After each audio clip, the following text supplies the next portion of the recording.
Musketeer Hockey is on Fox Sports Radio 620 KMNS and streaming live on the iHeartRadio app. We all know the importance of nutrition and diet for a healthy lifestyle. We also know real dairy foods. Good evening, Curtis Anderson here at the Tyson Event Center, Fleet Farm Arena in Sioux City, Iowa, for Musketeer Hockey on Fox Sports Radio 620 KMNS. Musketeer Hockey is presented by Fremont Tire. With 3 locations in the Sioux City metro area, they'll keep you rolling.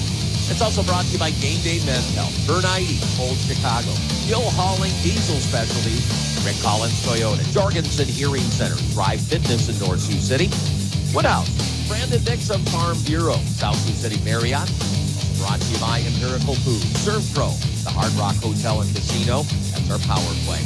Thrive Wellness on Gordon Drive, it's recover, restore, and rejuvenate with Thrive. Cruise Chiropractic, Johnny Mars, Knife River Midwest, brought to you by Hamilton Touchless. Big B Bubbles Soccer, Sioux Gateway Airport, Ardo Brewing Company, Whispering Creek Golf Club, Pioneer Auto, Hamilton Touchless, Hy-Vee, RP Constructors, our scoreboard sponsor, Fix'em & Law, our penalty box sponsor, and our post game is brought to you by Dairy Moo, the official recovery drink of the Sioux City Musketeers. Well, tonight it is the Sioux City Musketeers looking for a positive game and looking to stop a 4-game slide when they take on the Youngstown Phantoms in the first of 2 games this weekend between the 2 teams. Your Musketeers come into tonight's game after a very rough last weekend. Fell on the road to Fargo on Thursday, fell to Sioux Falls here on Friday, and then fell to Tri-City on Saturday. 3 losses to teams they've already beat on this young season. Well, the positive, very early on the season, and they can come together and rebound. They need to move the puck better, to get better spots, to get better selections and better shots, and they can't afford breakdowns and turnovers and odd man rushes. I think it gets better, and at times they play well, but they need to play 60 minutes. Tonight will be a huge challenge for Sioux City. They take on Youngstown, 3rd place in the East. They're just right out of 1st place.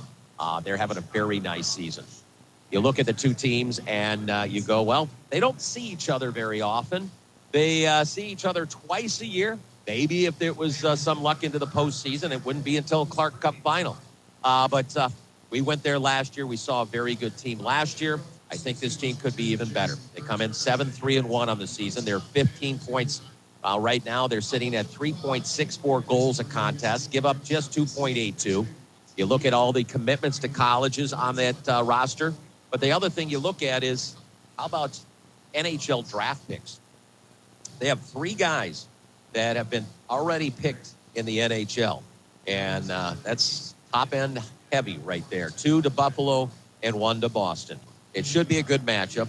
Sioux City, if they can play their game, they want to play blue-collar hockey. They want to possess the puck. They want to get to the corners. They want those 50-50 battles. They want to forecheck. They want to harass and reload. Other side, we might see Youngstown somewhat similar.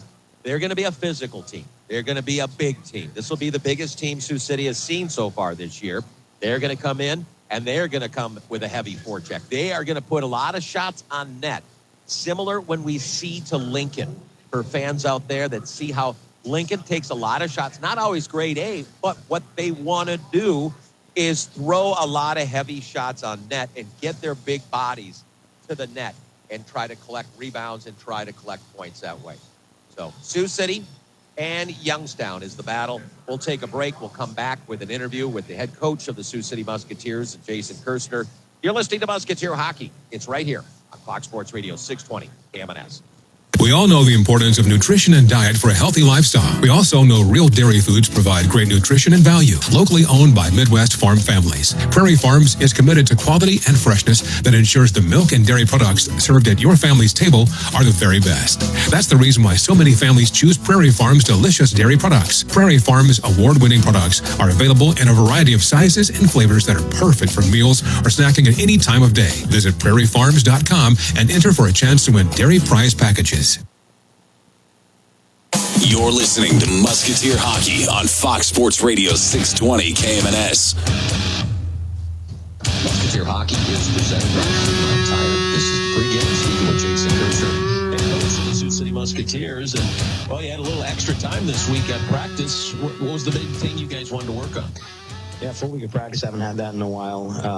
Honestly, first, Curtis, we needed some rest. 3-3 last weekend with the travel. And so we were able to get 2 days of rest, which was, I thought, desperately needed for these guys. And then, yeah, back to work, man. We tough stretch here that we've been on. You and I talked about it briefly on the radio show, but I think like we said, this is the USHL, and there's going to be thick moments. There's going to be difficulties. You're not defined by, losing games. You're defined by how you navigate these challenges. And I did, as we mentioned, I thought in the Tri-City game, the final loss that we had there, we did defend better. We didn't give up as many of the high-danger chances against Tri-City. And that's certainly been the biggest. You're listening. You want to play more offense. You want to score more goals. That's part of it. But that's secondary right now to the amount of big splash plays against us that are happening. So that's the biggest focus, is to just minimize the negativity, and we will certainly have our work cut out for us against a very good Youngstown team. How's the transition coming, and will that propel offense? Because obviously it's been a little lack. Yeah, that's certainly an area of offense we want to get better at. But again, when you think about transition, it has to start from defense. So one of the reasons why I think we haven't had enough transition to offense and those kind of counterattack scoring opportunities is we're just not defending well enough and not creating enough scenarios for us to take the puck from the opponent when they're in a vulnerable position and then reattack. So, try to put a picture to the words that we use. The Max Anderson goal, the lone goal that we scored against Tri-City, that's really what we mean by transition. It was a turnover that happened because of good defense closer to our own blue line as Tri-City was attacking through the neutral zone, and we were able to just kind of chip it off the wall and kind of go the other direction, so to speak. So that's what we mean by transition. And yeah, that's where you find odd man rushes for.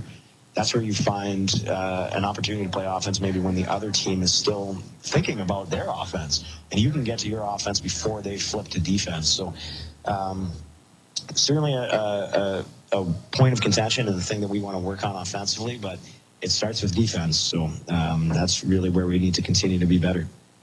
Let's talk about this matchup now. The Youngstown Phantoms, team that's knocking on the door to first place in the East. They're having a very nice early season. What can you tell me about them? What are they, when they're doing things well, what are they doing? Everything. It's an excellent team. As good as I think for what we've seen now, Youngstown, Muskegon, and Dubuque seem to be kind of three of the top dogs in the league this year. All a little bit different. So this one couldn't be more different than Dubuque. Dubuque, smaller, skilled, speed, transition offense, those kind of things. Youngstown's a fun team to watch and a little bit more of the old school throwback way. This is as big as a team, maybe the biggest team in the USHL. Big, old, heavy, play extremely hard. The first thing that jumps out is their team defense because of that. They defend extremely hard. They are second in the entire league, and we talk about those high danger chances. They give up the second least amount out of anybody in the entire league. So they do a really good job of using their size and physicality to defend the front of the net and hard areas first and foremost. So the defensive numbers are what jump out first. And then offensively, I think maybe more Lincoln, just with a bigger, heavier, more high volume shot, but try to get to, again, use their size, their physicality, and their really good stick skills, more in that kind of low range. So less of the maybe off the rush type team like we've seen Speedy with maybe Dubuque and Fargo, and maybe more in the Lincoln mold when Lincoln's playing really well. Do you combat that with speed against them, or what's the lean? Well, we're going to have to, again, back to your earlier question about transition. So if we can do a good job of defending and try to create those, races and those transition opportunities to beat them up the ice before they're set in their defense, that would be good. But again, Curtis, right now, we just have to be better defensively, and it will be a tough test for us. But for us to be good here, we're going to have to minimize odd man rushes against one. have to do a really good job of defending around our own net. So think about shot blocking, think about box outs, think about controlling rebounds, things like that. Those are things that we need to work at and get better on anyways, but certainly when you're playing the style of team that you're playing in Youngstown. Well, we'll see what happens, Coach. Best of luck. Thank you.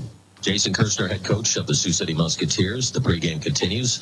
Presented by Fremont Tire on Fox Sports Radio 620 KMNS. At Cars Detail Center. Every now and then I rinse it out, and I need Downy rinse tonight, and I need it more.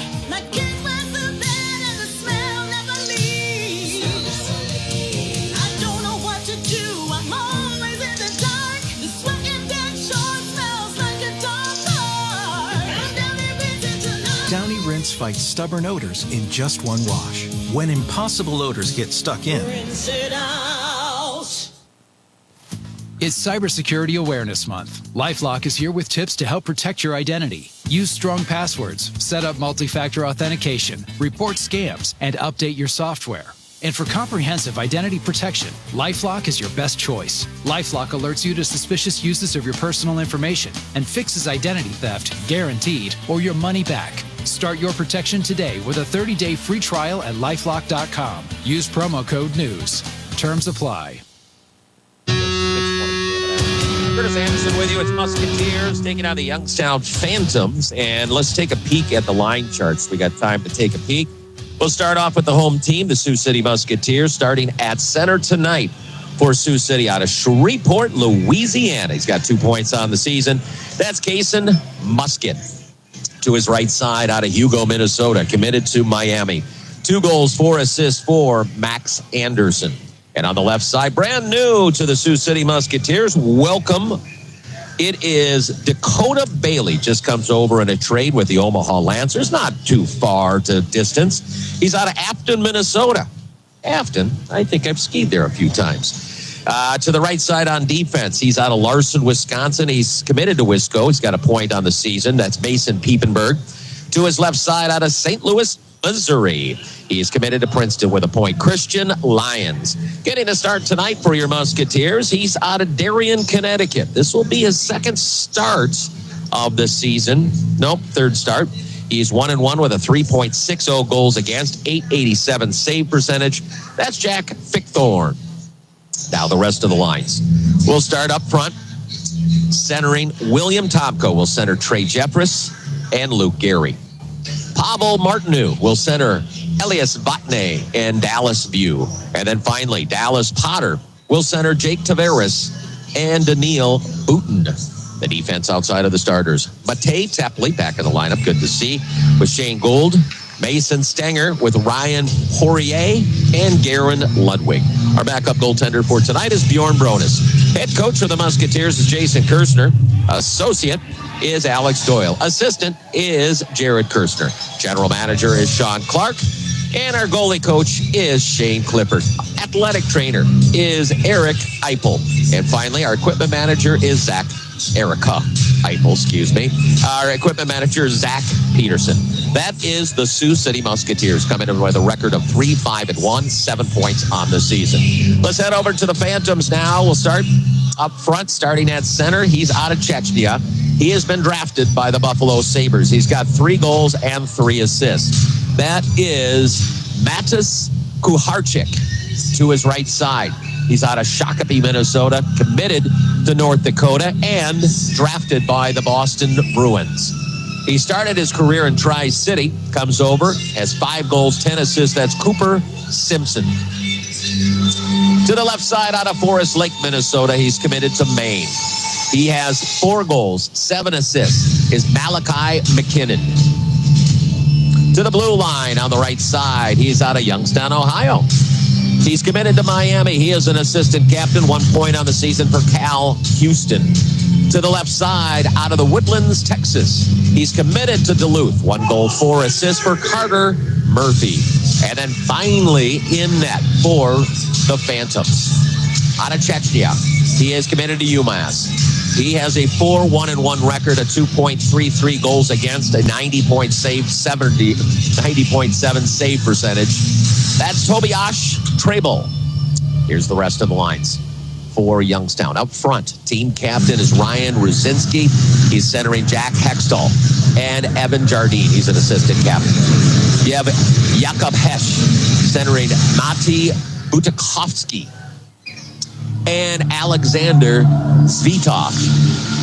Finally, Logan Anderson with Owen Boucher and Kyle O'Leary.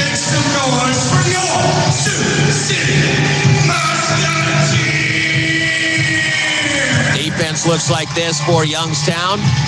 You have Melker Morin with assistant captain Jack Wilson. Braden Thompson with Jaden Feeney and Jackson Adams. Backup goaltender is Owen Lepak. The head coach is Ryan Ward. Associate Brandon Gotkin. And assistant coach is Redmond Brown. Excuse me. That is the Youngstown Phantoms. They are 7-3-1. That is good for 15 points on the season. Let's look at the standings, what everything looks like in the USHL. These two teams had yesterday off to play today and tomorrow. Right now in the West, on top is Sioux Falls, 7-2-1 for 15 points, followed by Fargo with 13, Des Moines with 12. Tri-City has 9, Lincoln 8, your Musketeers 7, and then 5 points so far for Waterloo, and Omaha has at 4 points. Over in the East now. We've seen these top two teams already. It's Muskegon on top with 18 points, followed by Dubuque with 16. Cedar Rapids at 15. Youngstown tides right there for third at 15. And Chicago 14. Madison 12. We have Green Bay at 11. And finally, the National Team Development Program is sitting with 6 points. Who's playing who tonight? We look like this. Lincoln is in Kearney, Nebraska to take on Tri-City. Cedar Rapids is at Sioux Falls. Chicago at Green Bay. Fargo at Omaha. We have Muskegon at Waterloo. We have the National Team Development Program at Des Moines. And then finally, we have Madison at Dubuque. Your Musketeers are in their home white sweaters with green and gold trim. On the other side for Youngstown, they're in black with a gray trim with big white numbers. Let's take one more break. Puck Drop is coming up next. You are listening to Musketeer Hockey on Fox Sports Radio 620 KMNS. Fellas, if you're stuck on the sidelines, no energy, no drive, no spark, it might be your testosterone waving the white flag. At Game Day Men's Health, we build custom playbooks to help you feel like you again. Stronger, sharper, and ready to dominate life. Walk into our man cave style clinics. Flat screens, leather chairs, snacks on deck, and leave the long wait times behind. Located in Alamo Ranch. Hit up GameDayMen'sHealth.com for an appointment today. Life isn't meant to be watched from the bleachers. It's game day. Let's go. Since 1975, Prestige Collision Centers have been taking the dent out of accident. Our pledge is offering honesty and commitment in customer satisfaction. Prestige is honored that our business has flourished over the years from loyal recurring customers and customer referrals. Our commitment is reached using honest professional technicians, advanced machinery, and lifetime warranty combined with the best, friendliest service at either Sioux City location. 508 West 7th Street or 3929 Prestige Boulevard just off Singing Hills Drive. Hello, hockey fans. Michael here from Jorgensen Hearing Center, located in Spencer and Sioux Center. We are ready to hit the ice this season with the Sioux City Musketeers, and there's no one better at lighting up the net with the biscuit. Now when it comes to handling your hearing care needs, count on Jorgensen to pass you the puck and help you score to make sure you never miss another conversation. So take a shot this season with the best and go for the goal with Jorgensen at JorgensenHearingCenter.com today. Mardo Brewing Company has fresh brewed craft beers for every taste. Pair them with our mouth-watering food cooked in our wood-fired oven. Top it off with tasty dessert treats. Can it get any better? Oh, yeah. Because now Mardo is open for lunch Tuesday through Sunday. Plus, a new lunch menu on weekdays. And it's super fast. Get your pizza in 15 minutes or less at lunchtime on weekdays, or it's free. Now open for lunch Tuesday through Sunday. Mardo Brewing Company, downtown Sioux City. Driving to a bigger city to catch your flight? Why? Skip the hassle and save time in Sioux City when you fly using Sioux Gateway Airport. You'll experience competitive rates, quick and easy parking, short lines, and no headaches from construction delays. With easy access to United Airlines global network from Denver and Chicago, you're just one stop away from anywhere. Flying out of Sioux Gateway is the convenient choice to get you where you want to go. Why drive when you can fly? Book today at flysux.com. You're listening to Musketeer Hockey on Fox Sports Radio 620 KMNS. Welcome back to the Tyson Event Center. Pre-game finishing up, brought to you by Fremont Tire, ready for the puck drop. On the ice, Bailey, Musket, Anderson, Diepenberg, Lions, and Bickthorne. For Youngstown, it's Kuharchik, Simpson, and McKinnon. Houston, Murphy in net, Trey Ball. 2 referees, 2 linesmen. We have 20 minutes, not quite on the clock.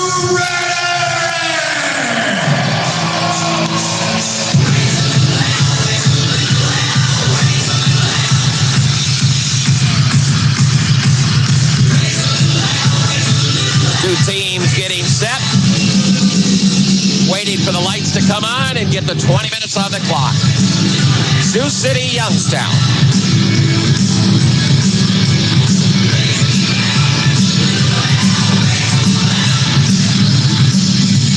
And the face-off at center ice going to be jarred forward, picked up by Youngstown. They chop it forward, and it goes out of play. We'll try another face-off here. These two teams don't play each other very often. Like I said, only 2 times a year. And the last 5 years, Sioux City is 2-3, and Youngstown 3-2. With that out of play, we're going to take the face-off just to the right of Trey Ball in the Youngstown zone. Digging in there is Musket up against Kuharchik. And the face-off scraped into the corner. It'll be Youngstown trying to bring it out on the stick of Houston. Houston has it taken away. Anderson with the puck. Left wing corner trying to find a pop. Popped out to center ice. Here's Christian Lyons. He'll bank it down, and behind the net is Trey Ball. He'll send it over to his D. A little too far. Sioux City is there, and Musket tries to keep the zone. Musketeers trying to work that possession forecheck, harass as they break out the puck.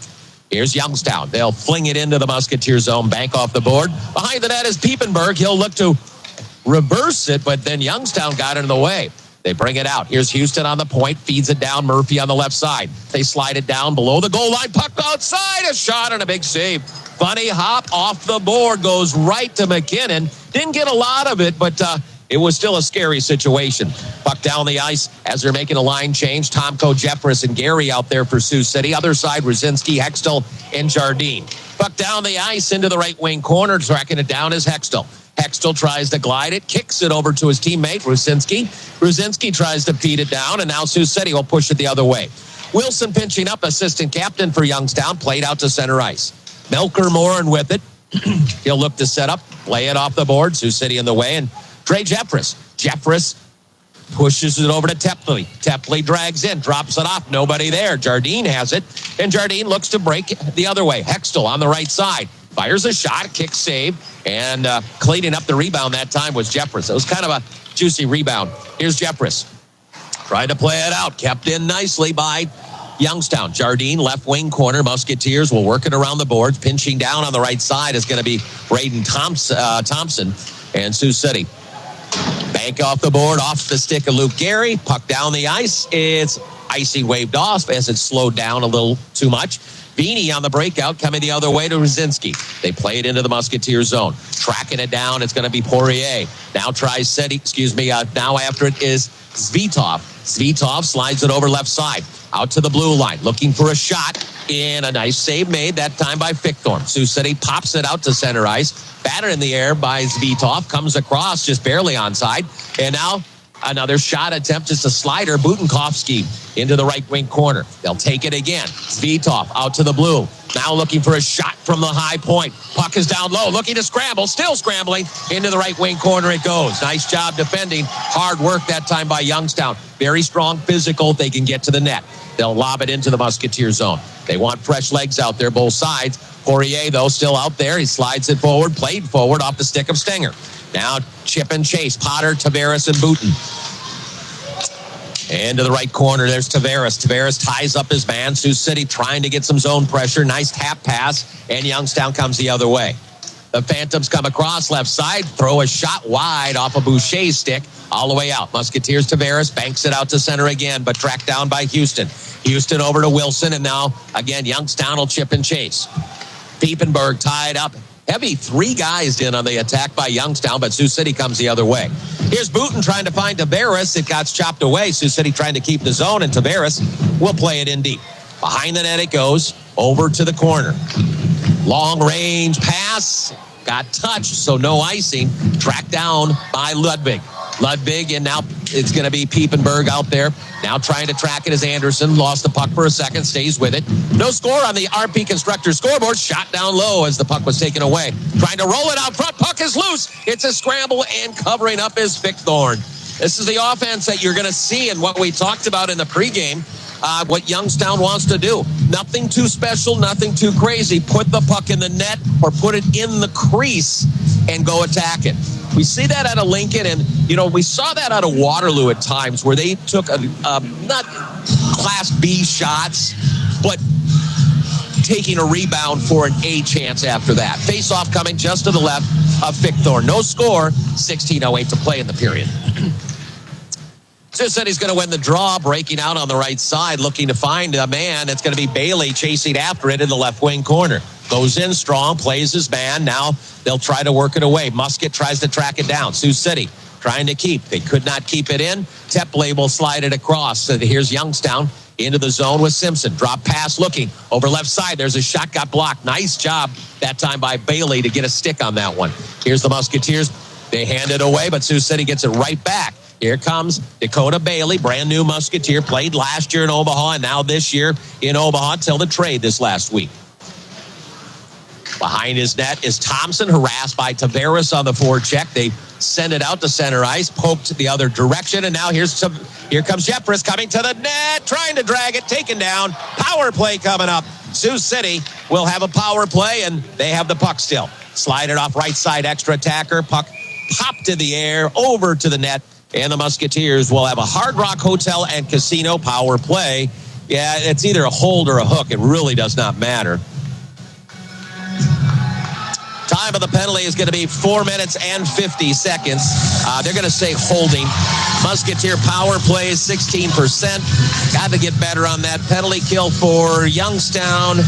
Ooh, what do we got? 79.5%. Sioux City will show a 1-3-1 with this group. Tomko, Gary, Botnay. Tepley, Gould has been the regular. Let's see if they've made a change to that. And the face-off taken right outside. That's Gould. Gives it off. That's going to be Tomko out on the top. It's Botnay. And who is my other guy out there? That might... They'll walk down low, looking for the one-timer. Tripped up, though, on the bumper. Oh, that's Anderson out there on this power play. He's playing now that low slot area or the bumper area from the right flank. Botnay walks across, hands it off. Now it's going to be out to Gould. Gould from Gary. Puck jarred in the left wing corner. Musketeers trying to set up, and now it's skewered up in the air, and down the ice it comes. Nice clear by Youngstown. Sioux City trying to get a good opportunity here. 14:25 to play in the period. No score on the RP Constructor scoreboard. Here's the Musketeers. Gould has a double late drop if he wants it, and he does take it. Here they come up the ice. It's going to be Tomko. Crisscrosses now with Tepley. Over left side now, all the way across, looking for a wide angle to the right flank. Now on top to Gould. Gould will direct it on top of the blue line.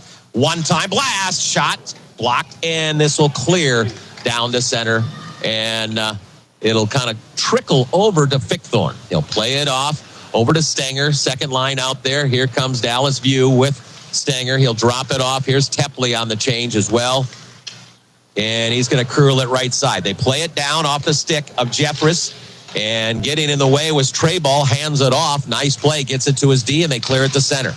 Stenger now trying to come across, trying to come across. Nice job on the PK on denying entrance. You can't get any scoring chances if you don't let them across that blue line. Sioux City plays it down low. 15 seconds left in the man advantage. Jeffress hustles after it.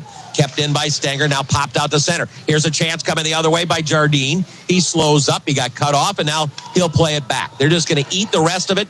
Very nice penalty kill by Youngstown. Sioux City and Youngstown at full strength. 13:04 to play in the period. Again, no score on the RP Constructor scoreboard. Long pass taken away. Stenger comes across, trying to get through three guys. That won't happen. Here's Simpson coming the other direction. Looking to sidestep the play. Simpson, and cut off nicely. And I think we have a penalty now on Sioux City. Slashing is what they're going to call. As a nifty move. Good speed by Cooper Simpson. And it was Tepley getting just a piece of him. So we'll see a power play now by Youngstown. We'll see who goes out there for them. We have a media timeout. We'll take a 30. We'll be back. You're listening to Musketeer Hockey on Fox Sports Radio 620 KMNS. Marto Brewing Company has fresh brewed craft beers for every taste. Pair them with our mouth-watering food cooked in our wood-fired oven. Top it off with tasty dessert treats. Can it get any better? Oh, yeah. Because now Marto is open for lunch Tuesday through Sunday. Plus, a new lunch menu on weekdays. And it's super fast. Get your pizza in 15 minutes or less at lunchtime on weekdays, or it's free. Now open for lunch Tuesday through Sunday. Marto Brewing Company, downtown Sioux City.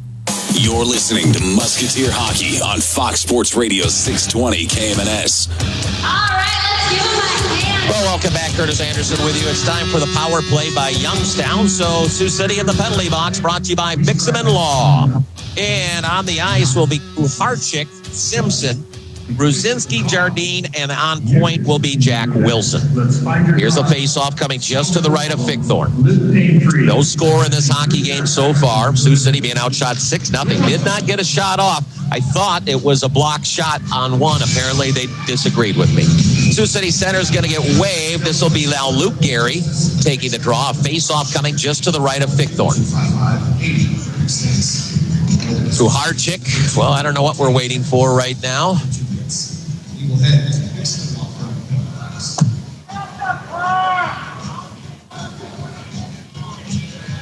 Apparently maybe off by a second on the clock or something. I have no idea.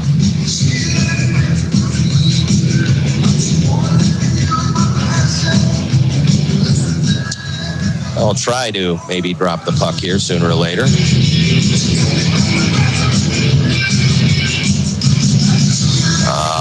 Yeah, official right now talking with the official score table.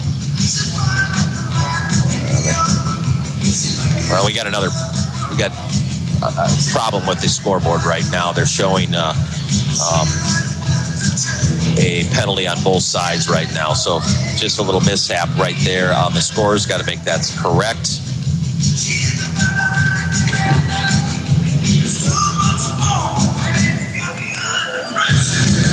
Well, we'll see. Anyways, power play is very good by Youngstown. They're number 2 in the USHL at 26.8%, 11 of 41. Sioux City's PK is at 84.5%. That's number 5 in the USHL. They've given up 5 total power plays out of 33 attempts. So here we go. Dig it in. Kuharczyk. He will dig in against Luke Gary. Face-off scrambled and then played behind the net. Sioux City wins the draw, looking to throw it down the ice, and that's Christian Lyons. This will go all the way down. Here comes Jack Wilson, assistant captain with the Phantoms. He'll deliver it, and it looks like they're going to go quickly up with 3 deep, and now coming up right side, looking to drop off, entering on the left wing side. They go in deep in the left wing corner as they set up on the man advantage. Jardine on the right side tried to catch up with it, but he's harassed, and he's harassed more by Gary. Sioux City at times is so good on the penalty kill if you want to set up in the zone. Here is Wilson on top, showing a 1-3-1. That bumper position is going to be Jardine right there. Outside one time, blast, and a nice block by Lyons, because I don't think Fickthorne could have covered that one up. It was a good, quick move. Puck is cleared out. Sioux City quickly changes. Here comes Anderson Jeffress, and then it's Ludwig out there along with Stenger. Again, Jeffress, one of the best when it comes to the penalty kill. Here's a chance in deep, looking shot, and hits the pipe. Wow, got behind the defense that time and just didn't get the back of the net. To the right side now, looking into Simpson. Simpson tries to deliver down to the goal line. Jardine covered up in that corner. Nice job. Ludwig just kind of lays his body there. On the right side, Simpson. Out on top is Wilson. Wilson throws one towards the net, misses wide, comes over right side. And Youngstown still trying to dig and keep possession. 30 seconds left in the man advantage for the Phantoms. 11:18 to play in the first. No score on the RP Constructors scoreboard. And Wilson keeping the puck, walks downhill on the right side, coming towards the net. Gives a little sliding pass over to his left side. Jardine is rare now. On top is going to be Kuharczyk. Down deep. Shot right to the glove that time of Fickthorn. And a face-off coming. 12 seconds left in the power play. And now we are going to change lines. We'll see what they offer on the second one. The largest exchange stock inventories in the country. Our experienced service teams trained in troubleshooting and diagnosing fuel system and turbocharger problems. So this is going to be Jakob Hesch out there on the ice. Cal Houston. We have missing someone out there. Here's the face-off. It's going to be Matti Butenkowski. Sioux City clears the puck. 5 seconds left. And Carter Murphy. And Sioux City at full strength. Both teams 0 for 1 on the man advantage. 10:45 left in the period. Again, no score on the RP Constructors scoreboard. Puck into the Musketeer zone. A quick centering pass is right there. And a shot and a save by Fickthorn. Here is Sioux City coming the other way. Murphy now has it right back, though, and hands it off to Houston. Here's Murphy. Comes across center ice into the zone. Trying to make some movement north. Instead, it comes around where Botnay has it. Trying to feed it forward. That's Martineau. And now after it is Piepenberg.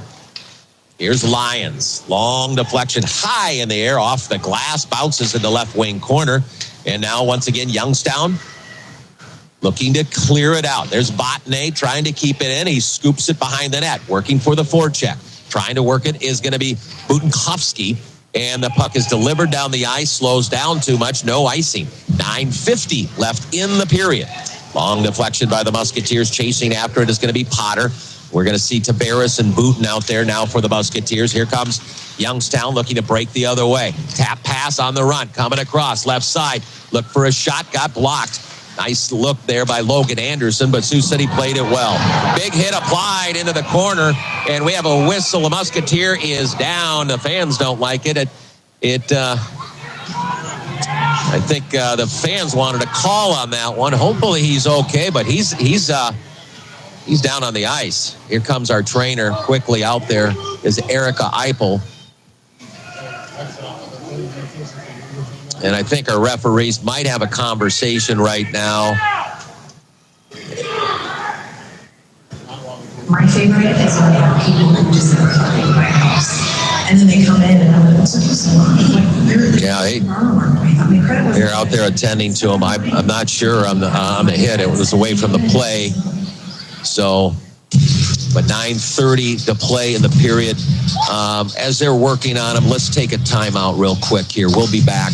You're listening to Musketeer Hockey, Musketeers, Youngstown, Fox Sports Radio 620, KMNS. A lot of restaurants and pubs have specials, but Old Chicago has a deal like no other. The all-day, everyday $10.99 3-fer. Pick between 2 salad choices. Entree choices include an individual 2-topping pizza or calzone, a burger or spaghetti with sausage. And after all that, you also get a dessert choice of cookies, slices, or donut bites. And it's not just lunch, it's anytime Old Chicago is open, weekends included. This is a 3-course meal for only $10.99. Ask the 3-fer, only at Old Chicago in Lakeport Commons. Dine-in only. Rick Collins Toyota is excited to announce 3 redesigned longtime Toyota models. These include the Camry and 4Runner. Toyota is also adding the all-new 2025 Crown Signia SUV. We offer a variety of pre-owned vehicles, majority of which come from local trade-ins. Come check out our entire lineup. 3131 Singing Hills Boulevard in Sioux City, Iowa, or online at rickcollinstoyota.com. Let's go places with Rick Collins Toyota. You're listening to Musketeer Hockey on Fox Sports Radio 620 KMNS. Welcome back. Curtis Anderson with you. It is Musketeer Hockey. And hopefully Dallas Potter is okay. He got helped off the ice. But you saw the replay, and the fans are not happy with no call on that one. But sometimes if you don't see it, you can't call it. But here we go. Face-off coming just to the left of Fickthorn. No score on the RP Constructor scoreboard. Quick shot attempt off the mark over left wing side. Picked up on the blue line. Looking downhill is Vini. Vini trying to dish it to the man in front. That's Ruzinski. Ruzinski, Hextall, and Jardine line for Youngstown. They'll scoop it around. It's going to be Jeffress, Tomko, and Gary out there for the Musketeers. Sioux City hemmed in a little bit. They'll pinch down right side Thompson, and they'll play it in deep. All the way on the left side now, Ryan Ruzinski, their team captain. He is a 3-year player. Good experience in the league. 8 goals, 5 assists. And now Sioux City will switch up their deep pairing right now. Stenger, and it is Poirier.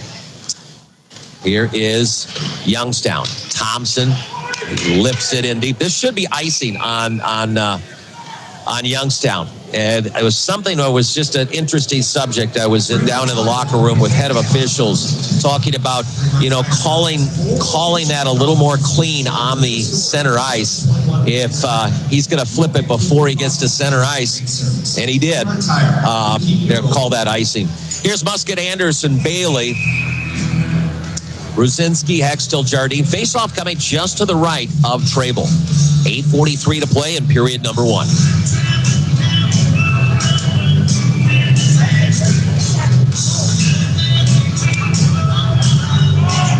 And they will not face this off.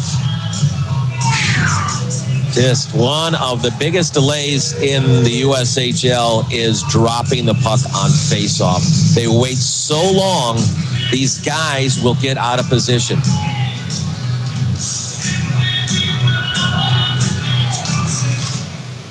And the face-off over to the boards, trying to work it forward. Ruzinski plays it out to center ice, comes all the way down.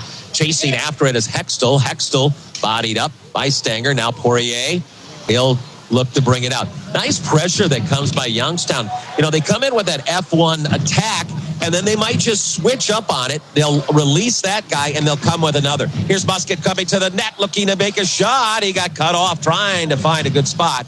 Puck chopped around, now placed around Musketeers. Here's Musket, and trying to get possession. Nice play on defense. They say Youngstown, best defensive team right now in the USHL on chances against.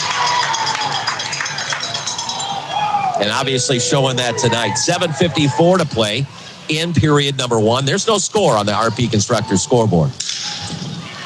Here's Poirier. You got to be, just patient. You're not going to get the opportunities you get with some other teams that are up and down, but you just play your game, and you might get less chances, but take advantage when you do get those chances. Here is Sioux City trying to play it forward. Comes all the way out. Houston has it on the blue line for Youngstown. He'll skate down low, stops up, feeds it back. Sioux City gets it out to center ice. Murphy trying to direct it. Sioux City and trying to play it as Martineau. Martineau now skating back is going to be Murphy. Now Martineau is going to cause an offside play, and extras after the play. A little chippy right now. Here's 7:12 left in the first. There's no score on the RP Constructor scoreboard. Sioux City and Youngstown. I think we have a timeout on the ice. So let's take a timeout. We'll be back. You're listening to Musketeer Hockey on Fox Sports Radio 620 KMNS. Planning a trip to visit family this holiday season? Skip the hassle of busy parking lots and long lines. Save time when you fly from Sioux Gateway Airport with Daily United Express nonstop service to Denver and Chicago. With easy access to United's global network, you're just one stop away from spending the holidays with loved ones. Flying out of Sioux Gateway Airport in Sioux City is the convenient choice to get you where you want to go. Book your ticket to make memories today at flysux.com. You're listening to Musketeer Hockey on Fox Sports Radio 620 KMNS. Welcome back. Curtis Anderson with you. It is Musketeer Hockey. It's right here on Fox Sports Radio 620 KMNS. Tomorrow we have a 3 o'clock game. That's 3 o'clock Central. We do welcome all the Youngstown fans listening on the Eastern Standard Time area. So having a little promo, we're trying to slide up and down the ice on beds. 7:12 to play in the period. Sioux City, they're shotless. Tip your cap. Youngstown does a really nice job in their zone. They come and they attack quickly at you. They don't let you really be comfortable. If you want to release a shot, you're just going to have to let her fly as soon as you have control. Here's the face-off, just outside the Musketeer blue line. This is going to be Martineau for Sioux City and Jakob Hesch for Youngstown. Sioux City wins the draw, plays it forward. That's Lions trying to dish it forward. And now Martineau will play it all the way down. After it is going to be Botnay for Sioux City. And now Youngstown looking to counter the other way with Houston. Quickly gets it out of the zone. Sioux City gets it back, though. Ludwig slides it over to Lions. Lions comes up, edges it down, and Sioux City will chase. Martineau after it. Trying to reverse it from him. Musketeers need some zone pressure. That's going to be View trying to track it down. Lions pitches forward, but it does come loose. And here comes Youngstown again. Stick flying in the air. Botnay's stick, so he has to use his skate blade. And he does block it nicely. He'll pick that baby up, and they'll go on the fly. Here's Martineau skating down. Comes down into the right wing corner. Now loses his balance. Off the bench is Tavares. Tavares working for the forecheck. And now once again is Houston. They do not let you stay there very long, do they? Here they come across. Kuharczyk. Left wing corner. Back and forth they come. That's coming in there, it's O'Leary now. O'Leary and Boucher is the player I was looking forward. There's a quick shot and an easy save by Fickthorn. That was taken by Morin. And we have another face-off. 5:55 to play. Period number 1. Right now, ice tilted in favor of Youngstown, but scoreboard is dead even and scoreless. Here is Tomko, Jeffress, and Gary. A lot of people were asking about Gavin Gary, and he's skating. I believe still no contact. We're hoping to see him after Christmas. He was in town last weekend, so a lot of people were asking about it. It's good to see him. And just get healthy fast, and we'll see you out on the ice in no time. Puck jarred around up on the boards. Musketeers trying to play it out, and Morin gets in the way. Sioux City will work it patiently. There's Gary, Jeffress. Jeffress tops it all the way. And behind the net it goes. Jeffress chases after his chip, trying to direct it out front. He was looking for Tomko, and Phantom's got a stick on it. Here's Gould to play it down low. They'll let it go down. Out front, shot, save. Now behind the net. There's Jeffress trying to come out. Trying to jam it in. Puck into the corner. And now, once again, here comes Youngstown. Phantoms on the left side. Morin slides it over. Ruzinski skates out to center ice. And now they dish it in. Sioux City got in the way. And here's Musket back the other direction. Musket comes across, looking in. Holding back. Trying to feed it out to the slot. Couldn't do so. Stenger keeps it in, though. He'll play it deep. Tracking it down is Morin. Morin now reverses to Wilson. Wilson plays it up on the right side to Stenger. They throw it. Just a soft pass to Jardine. He chops it all the way down into the Musketeer zone. Sioux City on the puck is going to be a tie-up there with Bailey off the bench. Keeping the zone is O'Leary. But it's going to be Poirier for the Musketeers. To Stenger. Stenger cross-ice feed off the stick. Hustling is Bailey. Bailey looks to work a check and try to clean up that puck. Martineau out there with him. Here comes Botnay on the change. Martineau still digging in on the right side. Good strong body on a young man to the blue line. Lions throws the puck towards the net. Shot! And a save made. And finally found a little room. I guess you have to be patient. And you got to fight for everything. And they found an opportunity. They just need more of them. Boy, it looks like Musket took one to the face. Face-off coming just to the right of Trable. Martineau still out there for the Musketeers. No score on the RP Constructor scoreboard. Sioux City plays the puck out to Lions. Lions dishes it down. Now it's going to be View. Vatne on it. He'll reverse it. View looking to feed it out front. Stick in the way by Youngstown. Now they look to break it the other direction. Here they skate with Murphy at controls. Comes across. This is way offside. Wow. I don't know how. I think he was looking at one guy, but there was a guy already in front of the picture. In the right wing corner, now play the blue line. Look in is Murphy. Murphy throws the puck. It goes off a player, out of play, and we'll see a face-off in the Musketeer zone. So next week for Musketeer fans, a Friday game against Lincoln. We're going to be in Lincoln Thursday. Lincoln comes here Friday, but it's going to be Halloween Friday.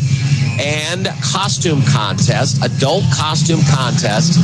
Winner gets $750 cash, and second place $250. So $1,000 going out the door on Halloween. Make sure you come out. They'll have costume contests for kids as well, and trick or treating with the players after the game. Face off, and it is Youngstown with the puck quickly out to Murphy one time. Didn't get much of it. Idea though on that left side. Shot taken by Houston. Sioux City battling up on the boards. It's Anderson on the puck, and he got checked from behind. Out to the blue line now, looking for a shot. Got redirected over left wing side. That's going to be Houston. Houston tied up, trying to track it. Houston, he'll slide it down low. Sioux City looking to jump Ludwig on it, but it's going to be scooped up by Simpson. And now Sioux City. Tavares lobs it forward, chopped out to center by Booten. Sioux City want fresh legs out there. Tomko, Jeffress, Gary will head to the ice. But here comes Youngstown. Another opportunity. Shot off a stick and out of play. Face-off is coming. 2:41 to play in period number 1. There is no score on the RP Constructors scoreboard. You're looking for a fantastic night out. Check out the Bakery's restaurant located inside. There's only been a few really decent opportunities. They've come from Youngstown. Sioux City hasn't had much of any, but there's been a lot of shots that have been easy blocks. Again, they want to get that puck to the net. Taking the draw is William Tomko. 2 goals, 6 assists for William. And Youngstown will win it. Thompson on the right side dishes it down low. Tomko tried to track it. Actually, Youngstown got there first. On the outside looking is Hesh. Hesh cycles it down low. Musketeers body up the player in the corner. Trying to dig it out is Vitov. Here's Tomko again. And Budakovsky is there. Now play the blue line. There's another shot and a save made by Fickthorn. Tied up there. Musketeers battle. And now Sioux City coming back the other way. Oh, looking for a long pass. Got intercepted. And I like the idea of Gould finding his man, but just couldn't get by a stick. Here comes Tepley now. Breakout for the Musketeers. Long pass. Here is Jeffress. It's shot back the other way. This should be icing. How it's waved off, I have no idea. Into the left wing corner. You got to remember these linesmen are trying to learn the sport as well. Here's Jardine. Tries to center it out front. Hacked and popped out of play off the stick of Ruzinski. A face-off coming. Minute 39 to play in the period. Gotta play strong down the stretch. You don't want to give up momentum. I mean, you score, you gain that momentum into that second period. But if you give up a goal late, that's a tough one. Here's Musket. Left-handed shot up against Ruzinski. He's a righty. He's their team captain. And he's going to skate away.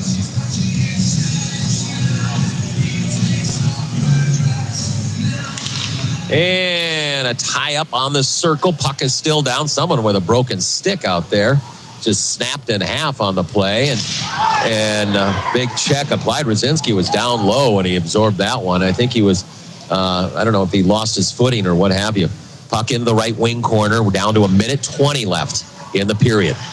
Battling the centering pass, pop it off the glass. Here comes Sioux City. They have numbers. Coming across is Bailey to his right side, looking for Anderson. Caught air, got deflected. It goes behind the net. Long range pass intercepted again. And now thrown in by Poirier. Here's Anderson, scoops around, trying to wrap it. It comes out to center again. 54 seconds to play in period number 1. Here is Bailey chopping it. And our linesman got in the way from dumping it in. Sioux City trying to track it down. Here's Wilson, slides it over to Morin. Morin comes up, and he'll shuffle it into the Musketeer zone. 36 seconds left in the period. And trying to find that loose puck. And Martineau trying to pop it out. Got it out to center. 25 seconds left. Here's Houston coming back the other way, trying to come with speed. All the way down, throws it off the mitt that time of Vic Thorne, but it wouldn't have made the net. Sioux City will scrape it out to center, trying to go the other way. 8 seconds, gotta finish this. Piepenberg after the puck, now looking for a centering pass. Puck is loose, and we are out of time. 20 minutes in the books. No score on the RP Constructors scoreboard. We'll take a 2-minute timeout, recap the first period. You're listening to Musketeer Hockey, presented by Fremont Tire on Fox Sports Radio 620 KMNS. Come together with friends and family at Hard Rock Hotel and Casino Sioux City. Looking for dining options? You can fill up at Fuel American Grill or the award-winning Main and Abbey. See your favorite artists, live music and entertainment acts weekly. Unwind in our AAA Ford Diamond Hotel or visit the one-of-a-kind music memorabilia from some of the music industry's biggest stars. Experience it all in one place. Hard Rock Hotel and Casino Sioux City. Need help? Call 1-800-BETS-OFF. When you don't have time to go to lunch, let Jimmy John's deliver lunch to you. With Jimmy John's, we can get a freaky fresh sandwich to you freaky fast. Click to order at jimmyjohns.com. At Jimmy John's, we want your sandwich to arrive freaky fast, so it's freaky fresh. So we only deliver within 5 minutes of our stores and not farther. Click to order at jimmyjohns.com. 5 minutes is not a guaranteed delivery time. Actual delivery times will vary. Driving to a bigger city to catch your flight? Why? Skip the hassle and save time in Sioux City when you fly using Sioux Gateway Airport. You'll experience competitive rates, quick and easy parking, short lines, and no headaches from construction delays. With easy access to United Airlines global network from Denver and Chicago, you're just one stop away from anywhere. Flying out of Sioux Gateway is the convenient choice to get you where you want to go. Why drive when you can fly? Book today at flysux.com. Just for clarity, there's no foo-foo coffee here for you. Yeah, don't be surprised what you see here at Fremont Tire and T&W Tire. We work our butts off here. Always looking out for you. Always providing the best quality oil change, tire rotation, and mechanical services. We must be doing something right. We did receive Siouxland's Choice Awards again. Fremont Tire and T&W Tire.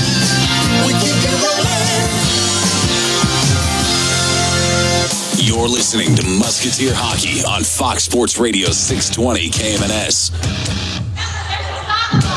Welcome back. Curtis Anderson with you.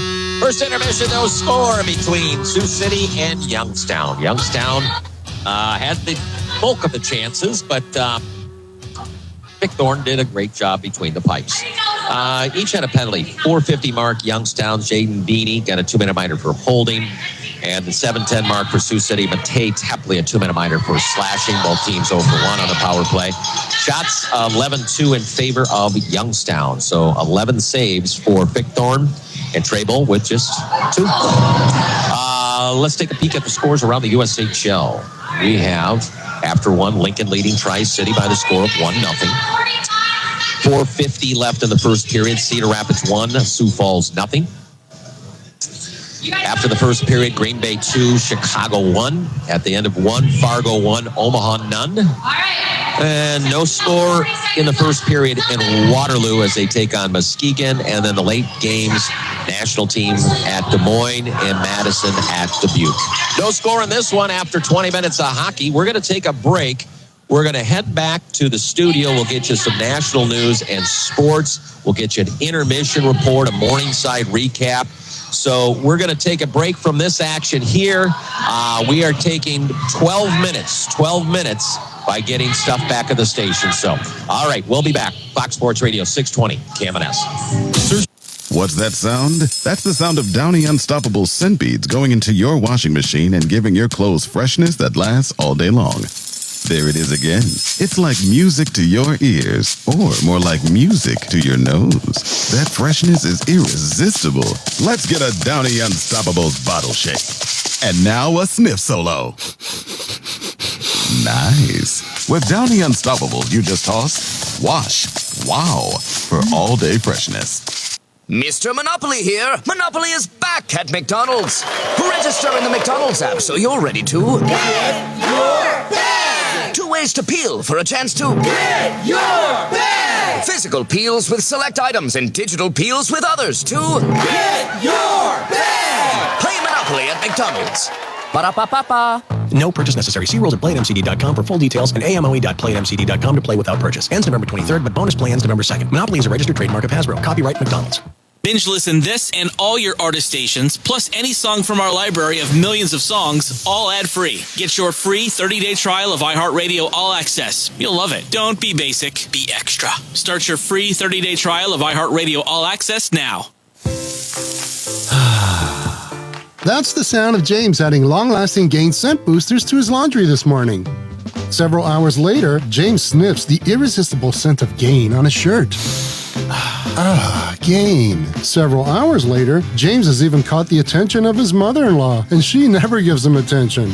Ooh, you smell amazing, James. Oh, thanks, Mom. I love you too. I never said that. Add Gain scent boosters to your laundry. Add joy to your day. It's JCPenney's Really Big Deals and comedian Eric Scott. Thank you so much. I got my pajama pants on. Unless if you're American, just pants. I remember getting pajama day at school. I'm like, why can't we get that at work? When you work from home, this is business casual. Where were these growing up? What I would have given for my dad to wear pants at night. This weekend, $5 pajama pants. One unique collection. Styles for the whole family. Yes, JCPenney. Limited time specials excluded from coupons. Ends 10/26. At Humana, our Medicare Advantage plans give you coverage you can count on. Our licensed sales agents can help you understand your options and choose a plan that fits your needs. Things like dental, vision, and hearing coverage are included in every plan, even offering a yearly cap on out-of-pocket costs for covered medical services. So this Medicare planning season, plan well with Humana. Learn more at gethumana.com. Humana is a Medicare Advantage HMO and PPO organization with a Medicare contract. Enrollment in any Humana plan depends on contract renewal. You know that Big Bargain detergent jug is 80% water, right? It doesn't clean as well. 80% water? I thought I was getting a better deal because it's so big. If you want a better clean, Tide Pods are only 12% water. The rest is pure, concentrated cleaning ingredients. Oh, let me make an announcement. Attention shoppers, if you want a real deal, try Tide Pods. Stop paying for watered-down detergents. Pay for clean. If it's got to be clean, it's got to be Tide Pods. Water content based on the leading bargain liquid detergent. See again, get them back on the ice, and then other ones are just coming in to stay healthy, stay optimized. They're in a long, grueling season. They skate hard, a lot, and so really trying to just keep them healthy. Keep them healthy, keep them, out on the ice. I mean, we talked last year when Samuel Urban, star goalie from last year, when he had a groin issue and goalies do not go hand in hand. Right. They're bad. That was pretty incredible. I mean, they thought he was going to be out numerous weeks. And so he came in, did some therapies and did some red light therapy in particular. And he started with eight days. They did a video testimonial last year for us. And that was great. Now he's playing Arizona State. They're ranked, and this last week they were playing up in Augie, and so, he's out there, he's balling and working hard and trying to get to even the next level. So go Samuel. Yeah, exactly. And we talk about maybe some parents that are listening, and it doesn't have to be hockey, obviously, but does your kid play athletics? Does your kid want to, we're talking about high school football from yesterday. You got these kids that are just smacking each other, and they can't stay healthy without some kind of recovery. Absolutely. And so, whether it's that or they need increased hydration, we do a lot of that and keep them healthy, keep them from cramping up, on the field. And so, and we're doing the same thing with the Muskies. But, really for the parents out there listening, you know what I mean? They're going through the daily grind as well. It's grueling. So for the parents, if you're 40 plus, and you're sluggish, foggy, and just don't have that energy you've had in years past, that's what we specialize in. Really kind of hormone optimization transformation, weight loss, biohacking, and just overall health optimization. So if you're one of those people, and you want to kind of get firing on all cylinders again, you want to kind of increase your energy, work on that vitality, being able to get through the work day and the work week without any sluggishness, look us up. That's really what we focus on. Well, and that's part of it. I mean, that's why I can talk to you about this, because I believe in the product. I come here twice a week to go through that. I went through the Geno test and found out where I'm slow, and we looked at all kinds of different things, and I feel so much better than I did before. We were used to feeling bad, right? Absolutely. We were used to feeling sore always, and you go, you know what? We're old. That's what happens. And that's what most things tell you. It's just your age. You know what I mean? It's par for the course. You know what I mean? And that's not necessarily. We don't believe in that. We believe in health optimization, really understanding your body and getting down to the root cause of things. And that's multifaceted. And like we talked about, it's hormones, genetics, food sensitivities. There's a lot to it when you're really trying to figure out what's going on with you. And I was one of those people in your shoes as well. A few years ago, I was on numerous medications, had a lot of comorbidities, and I was really sick and tired of being sick and tired until I really adopted a wellness lifestyle. Mm-hmm. And it's easy. All you have to do is stop by and ask questions. And what is good for me is not always good for everyone else. You specialize in everyone. Absolutely. What they need. And that's a great point. It's really individualized and it's personalized. This is not a one size fits all approach. While we are Siouxland's destination for overall health and wellness, really, it's multifaceted and there's a lot that goes into it. So we sit down and tailor packages and really tailor plans for each person depending on what's going on with them and their goals. Yep, absolutely. You can stop by. It's right behind IHOP on Gordon Drive. It's Thrive Wellness Center, or a phone number. 712-224-WELL. That's 712-224-9355. Very easy. Perfect. Thank you, sir. Thank you. Remember to make your health and wellness a priority, and go Muskies. Go Muskies. More hockey coming up on Fox Sports Radio 620 KMNS. At Diesel Specialties, we've been working on diesel fuel injection systems for over 35 years. Our factory-trained technicians can handle almost any fuel system or turbocharger problem. Diesel Specialties has one of the largest exchange stock inventories in the country. Our experienced service team is adept at troubleshooting and diagnosing fuel system and turbocharger problems even over the phone. So call the experts at Diesel Specialties in Sioux City or visit dieselspecialties.com and let us help solve your next fuel system or turbocharger problem. Diesel Specialties, where we know your diesel. Planning a trip to visit family this holiday season? Skip the hassle of busy parking lots and long lines. Save time when you fly from Sioux Gateway Airport with Daily United Express nonstop service to Denver and Chicago. With easy access to United's global network, you're just one stop away from spending the holidays with loved ones. Flying out of Sioux Gateway Airport in Sioux City is the convenient choice to get you where you want to go. Book your ticket to make memories today at flysux.com. You're listening to Musketeer Hockey on Fox Sports Radio 620 KMNS. In 3, 2, and 1. We welcome you back to the Musketeer Intermission Report here on Fox Sports Radio 620 KMNS. Daniel Versteg with you, and we're chatting about Morningside football as Mustangs defeated Concordia in a top 25 matchup by a score of 59-21. Morningside ranked number 11 in the country, Concordia ranked number 23, and the Mustangs got out and going really early, scoring 14 points in the first quarter on their first two possessions of the day. They were able to score touchdowns early on in the ball game. In between those, they forced a fumble and forced a punt. It was a really solid showing all the way around, and it was 14-0 after one quarter. Then we went 9 minutes to start the second quarter without points, and then there was a flurry through the final 6 minutes that led to Morningside leading at the break by a score of 31-7. That was the halftime score after Morningside scored 17 points in the second quarter in the final 6 minutes, one of them being a Tommy Fitzsimmons field goal. Then Concordia, they had some life as well. They were able to get a touchdown early in the third quarter to make it 31-14. Morningside would then go on to score 22 unanswered points in the final 3 minutes of the third quarter to go up 52-14. One late Concordia score at the end of the third made it 52-21. Morningside had one more opportunity in the fourth quarter, and they were able to capitalize on it with a touchdown pass to Kyle Sisler that made it 59-14. 21. And that was your final. A great showing for Zach Chevalier offensively. He went 28 of 36 passing for 355 yards, 5 touchdowns, 2 rushing touchdowns in the ball game from Juven Hudson and Jalen Birch. Drew Sellen caught 2 touchdown passes, a total of 10 receptions for 177 yards. Lennox Brown, 10 catches, 96 yards, 2 touchdowns, and Kyle Sisler had a touchdown. The biggest thing today, two big things on the stat sheet stand out. Concordia was one of the best running defenses in the nation, top 5 in the country in rushing yards allowed per game. Morningside ran the ball for 231 yards on the ground today at the tune of about 5 yards a carry. That was big, and the Morningside defense finally was able to force some turnovers. They forced 4 turnovers in this football game. 3 of them were interceptions. 1 of them was run back for a touchdown by Blake Bellamy, and that gave the Mustangs a 59-21 win over the Concordia Bulldogs. So the Mustangs improve to 6-2 overall, now 6-1 in the Great Plains Athletic Conference. They take on the Doane Tigers in Crete coming up on Saturday next week, and Concordia falls to 5-2 overall. 5-2 in the GPAC. They'll take on Briar Cliff coming up next Saturday in GPAC play. That game will be played at Bulldog Stadium in Seward.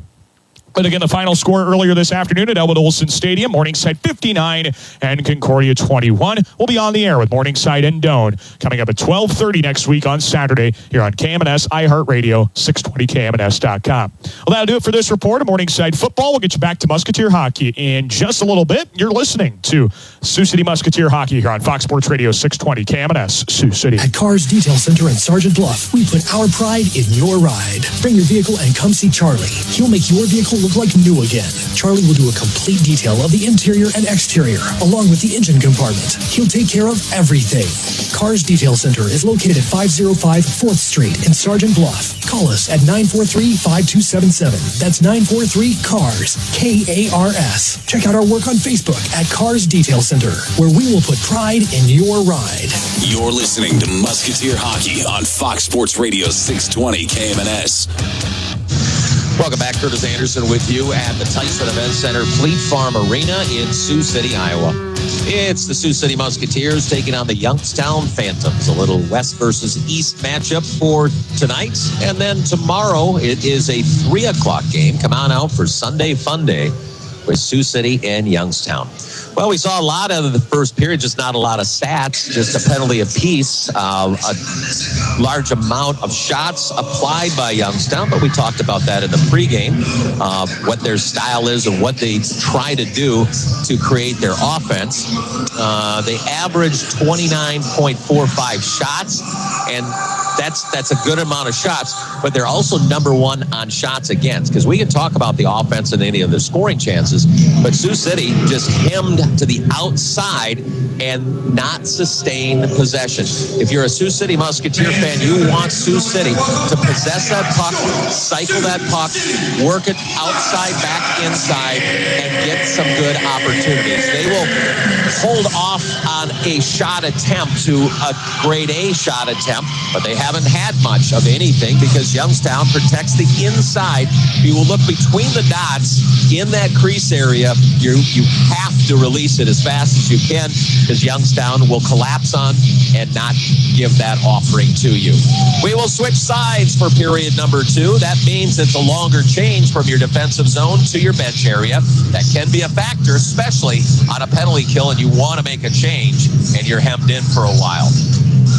So let's see what happens for period number 2. So far, Jack Pickthorn has been right on the money. He has that really quick, you call it like a quick twitch, where he can make that quick save from short distances, from long distances. We look at the shot attempts.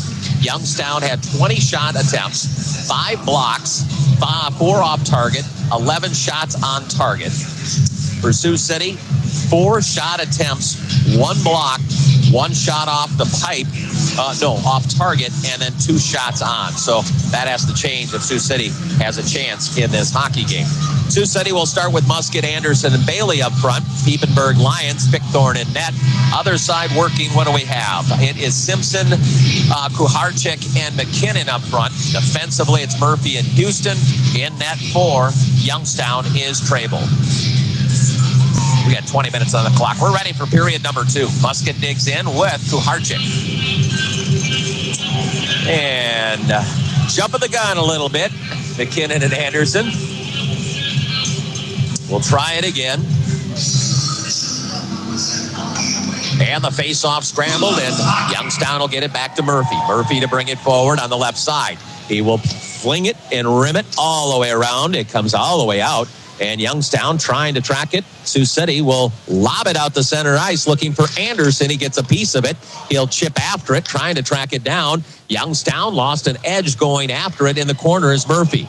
And a shot attempt goes deflecting out. And a face-off is coming 25 seconds into period number 2. No score in this hockey game on the RP Constructor scoreboard. Yeah, a little extra talking going on right now as the two teams kind of get to know each other. Kaysen will dig in once again. No changes. Kuharczyk on the other side. Kuharczyk drafted in the NHL by Buffalo. It's out of Chechnya. First-year player with Youngstown.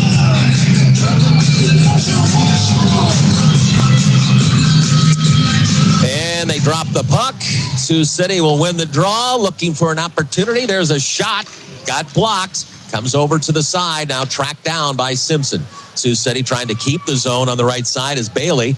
Bailey now trying to feed the blue line. Now goes further down to Anderson. Anderson tried to whip it out to Musket.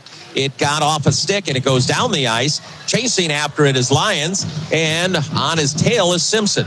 Simpson will play it into space now and try to keep the zone. Left wing corner, that's McKinnon. Looking to play the blue line, walk it across, look for a shot down low. Collapsing on it was Youngstown trying to scrape up a rebound if it got to the net. Now behind the net, quick one-time shot got blocked. Bring it out now. It's going to be Houston. Houston out on the blue line. He'll shuffle it into the right wing corner. Now trying to tap it forward is Lyons. Sioux City gets it out to center, but no further. Wilson just off the bench will track it and give it over to Morin. Wilson curling around. Sioux City takes 2-on-1 coming. Here's Anderson. Looks, toe drags. Oh, tried to fire a shot. Nice comeback. Hextall on a back check, tracked it down from behind. He'll come across, tried to come across. Sioux City got in the way. Here's Tepley coming back the other direction. Puts it on net. It's jarred into the right wing corner. And now behind the net it goes. Here is Youngstown. Youngstown skating. Hextall across, trying to make a room. He got by one, couldn't get by Tepley. Into the right wing corner it goes. No score, 18 minutes left in period number 2.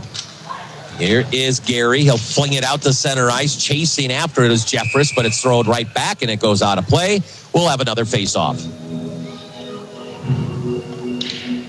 And we'll see Vatne. We'll see View. And is it Martineau? Yeah, it is Martineau for the Musketeers.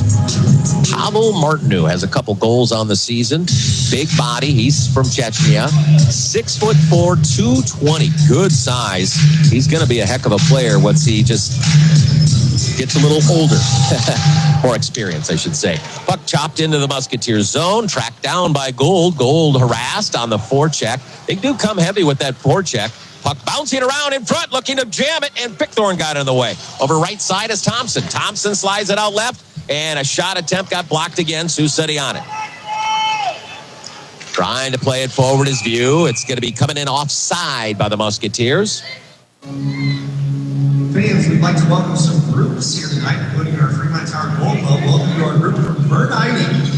Here's Martineau. Line still out there for the Musketeers. I think they're switching up, though, on the blue. There's Ryan Poirier and Mason Stenger. This is Vitov, Hesh, and Budakovsky, the forwards for Youngstown. Sioux City chops it all the way down, goes behind the net, trying to track it is Thompson. Thompson to bring it out, stops up, hands it off to, boy, is he a big fella, over to his right side. That's going to be Vini. Well, how tall is Vini? He is big. He played in Omaha at one time. He's 6'6", according to the stats. Play it around the boards, and Youngstown plays it out. Chasing after it. Stenger trying to get there. Does get a stick on it. To Martineau. Plays it forward, but Youngstown will track it back. Here's Vini again. Angled into the Musketeer zone. Stenger will track it. And getting just a piece of it was View. It goes all the way down. Tribal looks to work it up the boards. Nice play going to his forwards. Coming off the bench is Anderson. And dishes it to Boucher. Boucher in the right wing corner for Youngstown. Curl back and forth. Again, no score. Looking for the one-timer from the right circle is O'Leary. Did not get all of the stick on it. Sioux City trying to exit right now against the forecheck. They come very aggressive at times. Here's Sioux City looking to work through traffic over left wing side. This is Daniil Boutin. Puck out to center, and Sioux City looking to attack again off the stick of Tomko. He swats it all the way, and Trable will hand it off to his D in Houston. Houston slides over to Murphy. Murphy, not out there yet. It's Adams this time around. It's Jackson Adams, their extra defenseman, working with him. Sioux City trying to go north. They will play it north. Chasing after it is Tomko. Lays a check on the play, but Youngstown will look to send it down. Here they come across on the left side. In deep, shot off the mark. A shot taken that time by McKinnon. Oh, threw that one away, and here comes Kuharczyk across the other way. Throw a shot on net. Fickthorn in perfect position. Sioux City and Musket tying up the puck in the left wing corner. Support by by Ludwig. Here is Youngstown finding room out front. Just trying to find something in the paint area is what they want to do. Body down behind the net. Sioux City trying to track it. 15-12 to play in period 2. No score on the RP Constructors scoreboard. Still working against that forecheck of Youngstown. Trying to get it out. Take it away. There's Murphy on it. Dishes it back. Throws it all the way across to Simpson. Simpson tied up, and Sioux City will track it. Here's Anderson trying to go north. Nicely played. Here's Youngstown keeping it in as Jardine. A shot and a save made. And trying to track down that rebound is Ludwig. And they throw it out front again. Here they come. Look in, trying to find room. Slide it out again, Morin. Youngstown has the ice tilted again in their favor with really good zone presence. Simpson right side goes behind the net. Sioux City cuts off the play, but the puck is still loose in the left wing corner for Rosicki. He comes to the net, fires one off the mark in the right side, and feeding left, looking downhill. On the left side is Jardine. Circles around. Sioux City has it. They need a line change, and they need to hustle down to try to track that puck down. Taking it away, looking backside, shot on a goal! Dakota Bailey. They lifted it out and headed down, gets on the stick of Bailey. Bailey comes in 1-on-none and puts it with a backhander. And we got extras after the play. Tempers are flaring a little bit. And I think Bailey's going to the penalty box. There's Bailey, backhand, top shelf, beautiful shot. His first goal of the season, his first game with the Musketeers. And now we'll have coincidental minors, I believe. It looks like Jack Wilson goes for Youngstown. So he got the goal, and then he got the penalty. He's a hard-playing kid.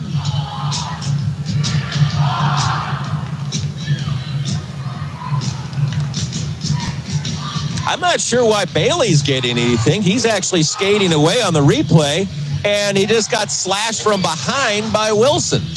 Unless it was something from before, I'm not quite sure where the call comes. It had to be from before that. Anyways, we're going to skate 4-on-4 hockey, so open ice.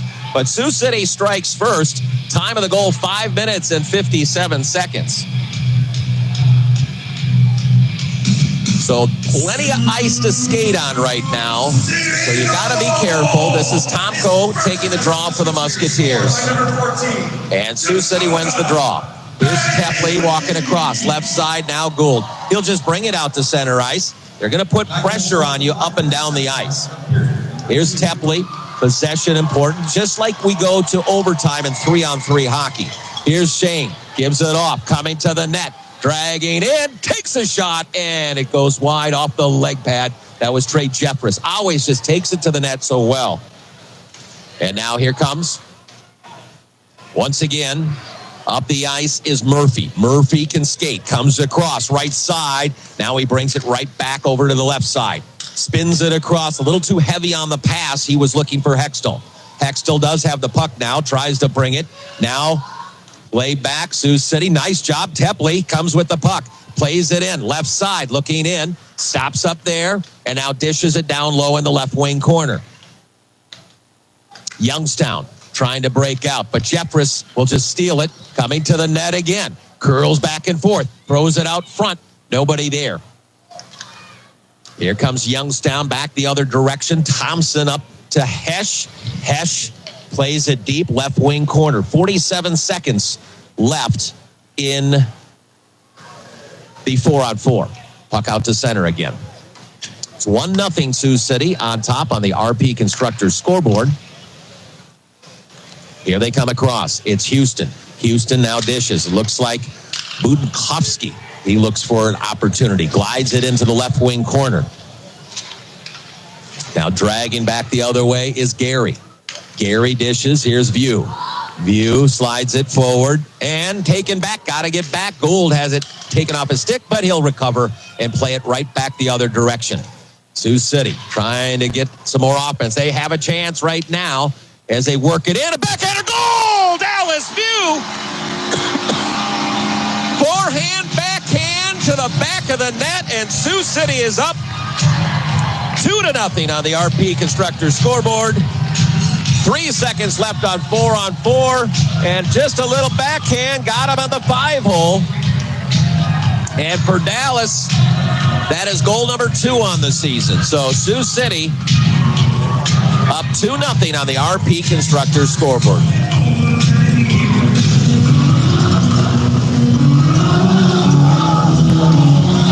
Not sure what's up with our scoreboard. It does not show any scores. Fans, an update. The previous Sioux City goal did not count due to the penalties that had been called.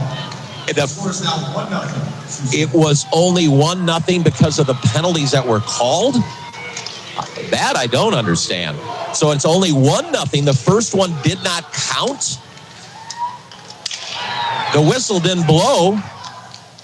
I'm not sure. Anyways, nonetheless, it's 1-0 Sioux City on top on the RP Constructors scoreboard. Wow, I really thought Dakota Bailey had the goal. It was a goal. There was no whistle before, so it is a mystery on that one, just a tad bit. But it's 1-0 Sioux City. They bring it across. Booten slides it down. Trying to track it down on that left side.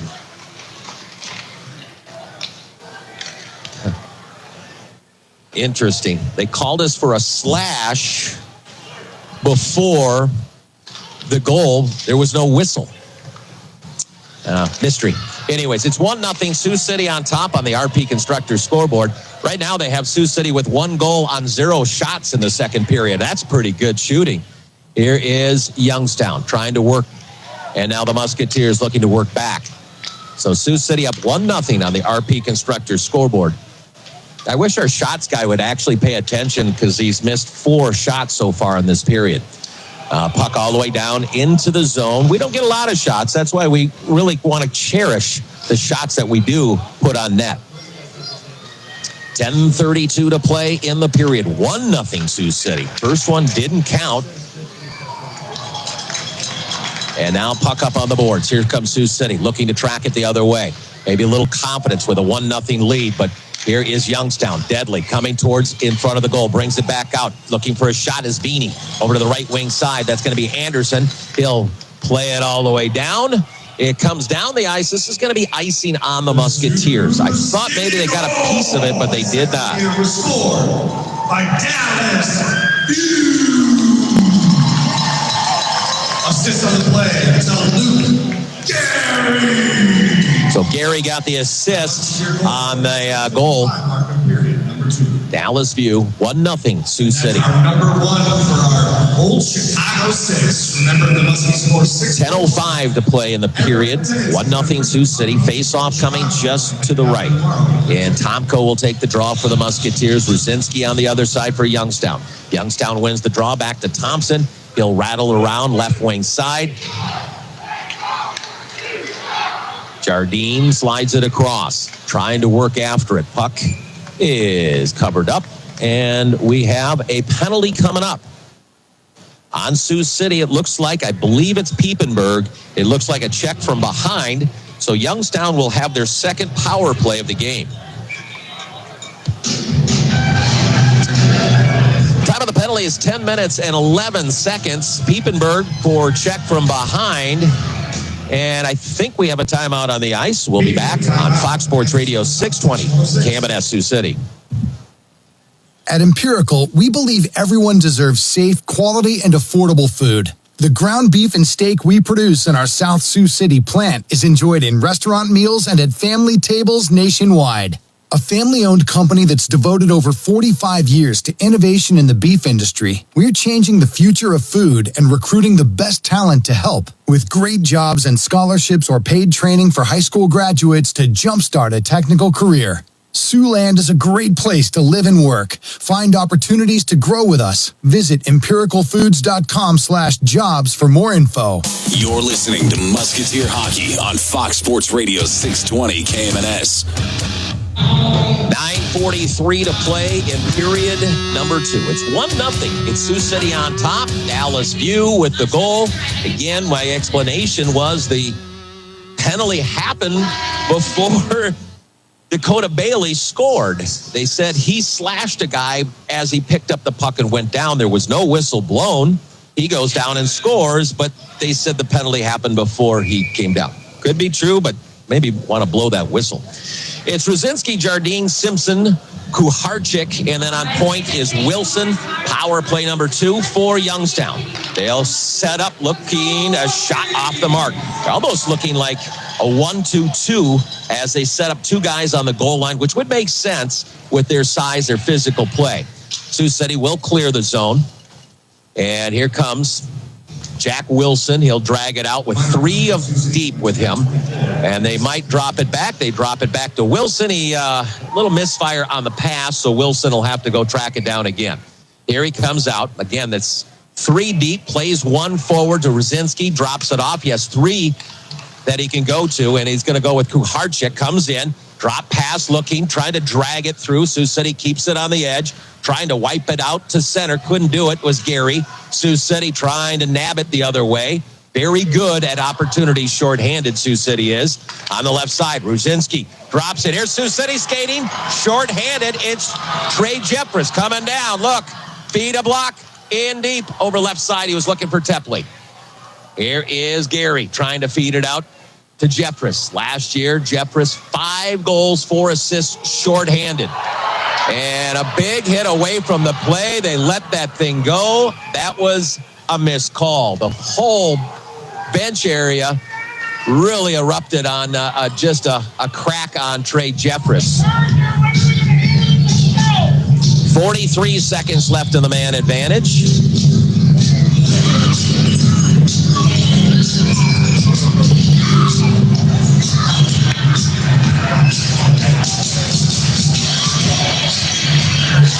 I mean, if you don't want to call the hit, you can call it an interference. There's no puck involved. Anyways, face off out of the zone, and Sioux City tries to track it. Here is Youngstown. Murphy with the puck. He'll drop it back. It's Murphy, Houston, Hesh, Budakovsky, and Svitov. And here comes that second unit on the power play. Hesh tries to deliver it forward, left wing corner. 25 seconds to work with.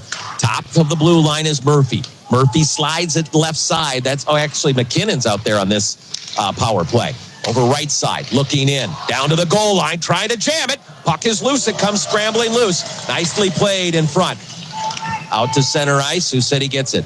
5 seconds left in the man advantage. Sioux City will get some fresh legs out there right now. And now at full strength. So Youngstown 0 for 2 on the man advantage. 7:42 to play in the period. Puck is thrown into the Musketeer zone, scooped up by Ludwig. Ludwig tries to get it out. Here they come. Skating strong as Gould. Gould comes across blue line, still in deep. Tries to play it down below the goal line, off a stick and out of play. We'll see a face-off. Well, I think they had a little too many men on the ice. Are you going to come join me now? Excellent.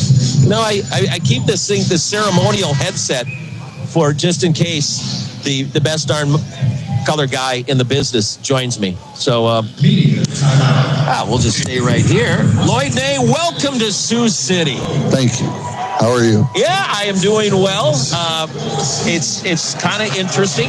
Right now, we have 1 goal on 1 shot in the period. Yeah, that's a pretty good percentage. We'll take that. Yeah, it's. I hear that's 100. That is batting 1,000. Yeah, absolutely. But this Youngstown team, they're tough. Boy, big, tough. And they play to their size so well. They do, and they have some skill to balance that out. They're a good hockey team.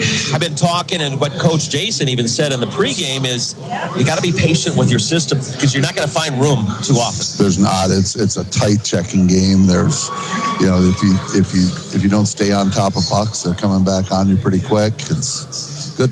I think we're working within the game plan though. Yeah, that's why patience, take advantage. That I guess that didn't hear a whistle on that Dakota goal by any chance. Yeah, I don't know. A lot of it's intent to call the penalty. Yeah. So. Well, it didn't get called at all. Right. And then they're like, well, that goal didn't count because there's a penalty. And oh well. I do hear that we're going to be on the air on TV together tonight before Thanksgiving. Oh, is that when we're going? Yeah. Okay, I'll get a haircut. Yeah. You get a haircut too. I will. I definitely will. Make sure you shine your shoes. That's right. Because that's a big part of the camera work. Yeah. Here we go. Face-off going just left of Trable into the corner. Play it out to the blue line. Walk across his goal. Gold looks down low. Musketeers on the man advantage. Puck is cleared. They did call the penalty on Stetoff. Sioux City on the breakout. This will be the first unit of Gold, Botnay, Tomko, Gary. And trying to work it forward. Anderson is that 5th skater.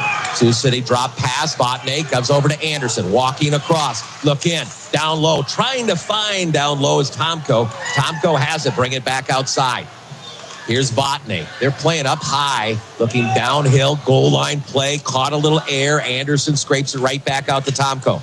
Tomko on that left flank, walking downhill, trying to find some kind of room to go. They'll play it behind the net. Botnay kind of skidded away from him, but Gary gets on it and hands it off to Anderson. And now quickly comes out to Gold. Gold slaps it right down. Here's Anderson. Anderson trying to find some room inside. Here's Tomko. He lofts it over. Now Gold on top of the blue. A one-time blast. And it got deflected wide over left side. Here is Gary trying to find some room in that slot. He couldn't. He had the catch, but he had to turn around somehow, and they just didn't allow it. It was a pretty good one-timer off the right side there. Handcuffed the goalie a little bit. Here is a chance as Sioux City and Aaron Pass comes down low looking for a shorty. Puck out of play as Heck still had that one. Yeah, face off out of the zone. And, I like the setup on the power play. Maybe just needs to go a little quicker. Yeah, I think they're trying to make sure that they can get the puck down low a little bit quicker.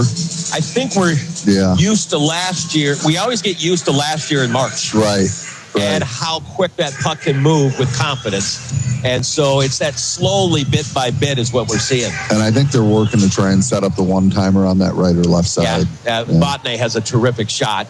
They used to I think they called him Ping after the first couple of games because he loved making that sound with the puck for some reason. Yeah. Here's Sioux City. Walk across, give and go, down deep, back and forth shot, and a big save by Trable.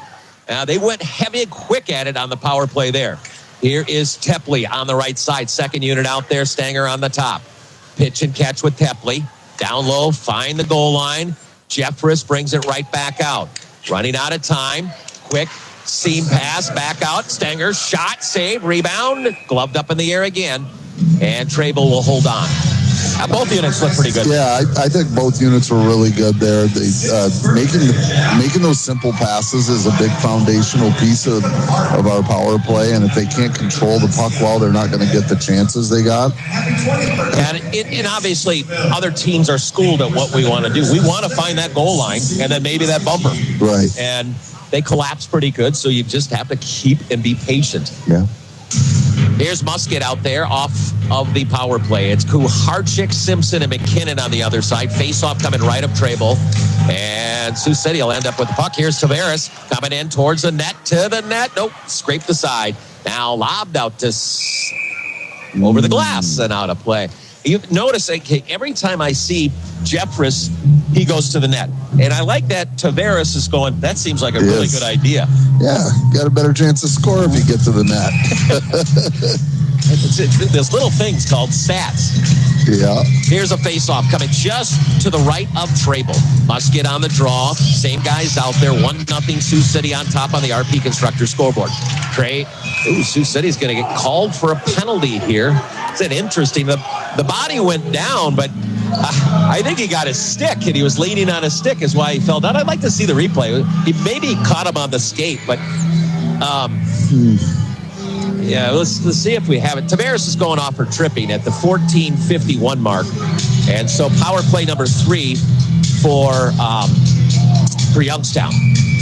And this will bring out Kuharczyk, Ruzinski, Simpson, Jardine, and Wilson, their top unit.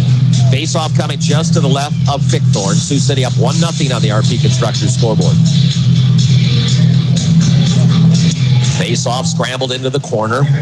It'll be tracked down and dragging it around as Jardine, trying to protect the puck as he keeps it on the boards. Feed it out now, trying to put it on the top to Wilson. Wilson on top, looking to his left. Walk it downhill. Look for a shot. Blocked off, and off the glass it goes. Now it's Ruzinski trying to feed it out front. No one to be there. Wilson has it. Over to the right flank is Simpson. Simpson goal line play. Jam shot comes wide over left side. They'll keep the zone. Look inside, looking for the goal line again. They're looking at 2 options, either the bumper or a full seam over to that right side. Here they come again. They look for the bumper that time, and Sioux City protected well. They're going to keep the zone, though, nicely, and that is Kuharczyk. Out to the top is Wilson. Wilson looking in. To the right flank it goes. Shot attempt off and out of play. And, yeah, they're keeping it in the zone, but Sioux City's defending. Yeah, they're defending well. I mean, I didn't really see an A chance there, and that's probably part of it, you know? Yeah, and that's the thing. People go, gosh, they have 20 shots on net. They remind me of a Lincoln team where every shot's good. Get it to the net. Let's get to the net. Right. There's just a different philosophy. You know, they go, oh, look how many shots they have. I don't know how many grade A's they have. Right, absolutely right. Here's the face-off coming just to the left of Fickthorne. Face-off won by the Phantoms. Second unit out there. It's Murphy on top this time. And working over left side. Back it out. He delivers to Hextall. Hextall trying to find a seam. It goes put right into left wing corner now. That's McKinnon. McKinnon on the left flank, looking downhill. Bring it back out. Murphy throws one, looking for a deflection out front to Butenkovsky. Good quick puck movement with 35 seconds left. One-timer intercepted. Sioux City can skate. Here they come up the ice as Anderson. He's got Musket with him and comes in. Got taken down on the play and goes down behind the net. Here's Musket. Musket just protecting the puck up on the wall. 18 seconds left in the power play. Nice job by Musket as he wedged his guy and wedged the puck and just protected. Cross-ice feed, nobody there. They were making a line change. Here's Dallas View. Top down with 3 seconds. That's going to do it. It wasn't a high stick. I guess it was. I guess it was. Yeah. Here is a chance now coming in. Youngstown trying to work it. It's going to be McKinnon, plays the blue line. Vini, a shot, and piled upon. Fickthorne a long reach, and he'll take a little because he was half out his crease. Yeah, he reached out and grabbed that one. It's good then to have a loose puck down there. Yeah. As long as you don't mark that as a shot. Right, that's not a shot. And not according to our guy. That's right. I have no shot there. Yeah. Well, I think our guy thinks if it goes in the glove no matter what, it's a shot. Right. But whatever. They correct that in the official stats now. Yes, they did. Yeah. Here's the face-off coming just right of Fickthorne. 2:54 to play in the period. Sioux City leading 1-0 on the RP Constructors scoreboard. Here's Thompson. He'll skate it down low, looking, feeds it out front, chopped over to the boards. Sioux City scrapes. Martineau dishes it up, off pace. Thompson will redirect it back in for the Youngstown Phantoms. Youngstown, they're doing a lot out there, just can't find the lamp lit. Here's View.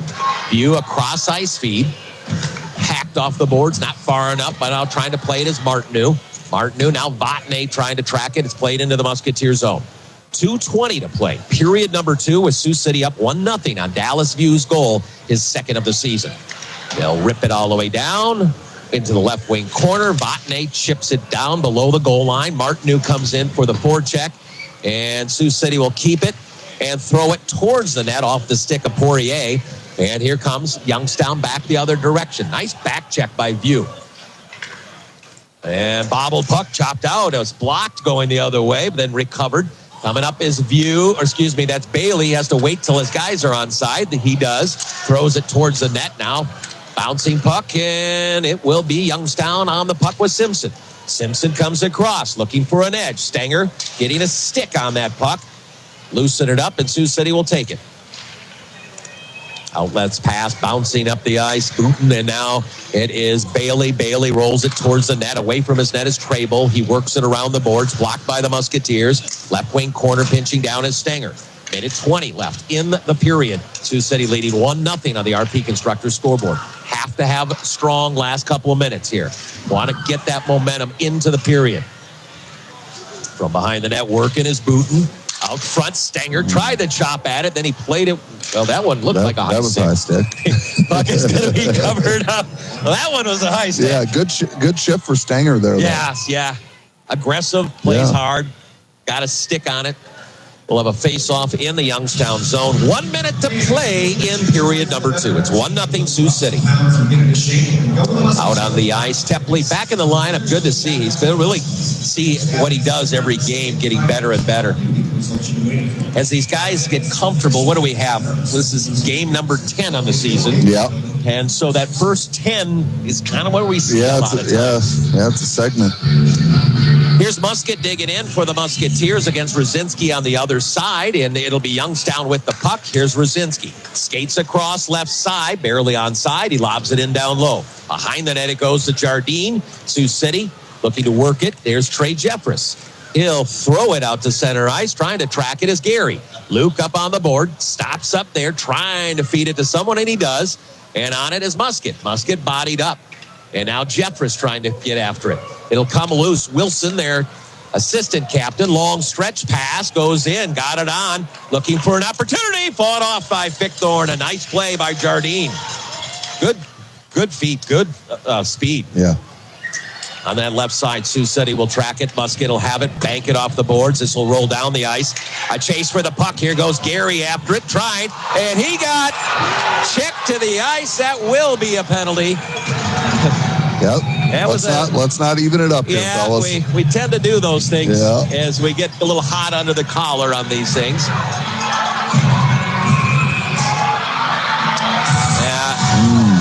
Looks like Jardine and Tomko. They might know each other from the East last year. Yeah, they might, yeah. Both veterans. And so it's going to be interference, I guess. Yeah, it was a check with a guy without the puck. Yeah. So, I mean, it'll go down as a power play here for the Musketeers. And this will be their second power play of the evening. They're 0 for 1 on the man advantage. If there was only 3 seconds left, do you pull the goalie? Yes. So do I. Every time. How many seconds does it get 200? For me, it's 3. You have to, but you have to win it clean or throw it down on the face-off. But 3, it won't get there. We got plenty of snow, too, by the way. Yeah.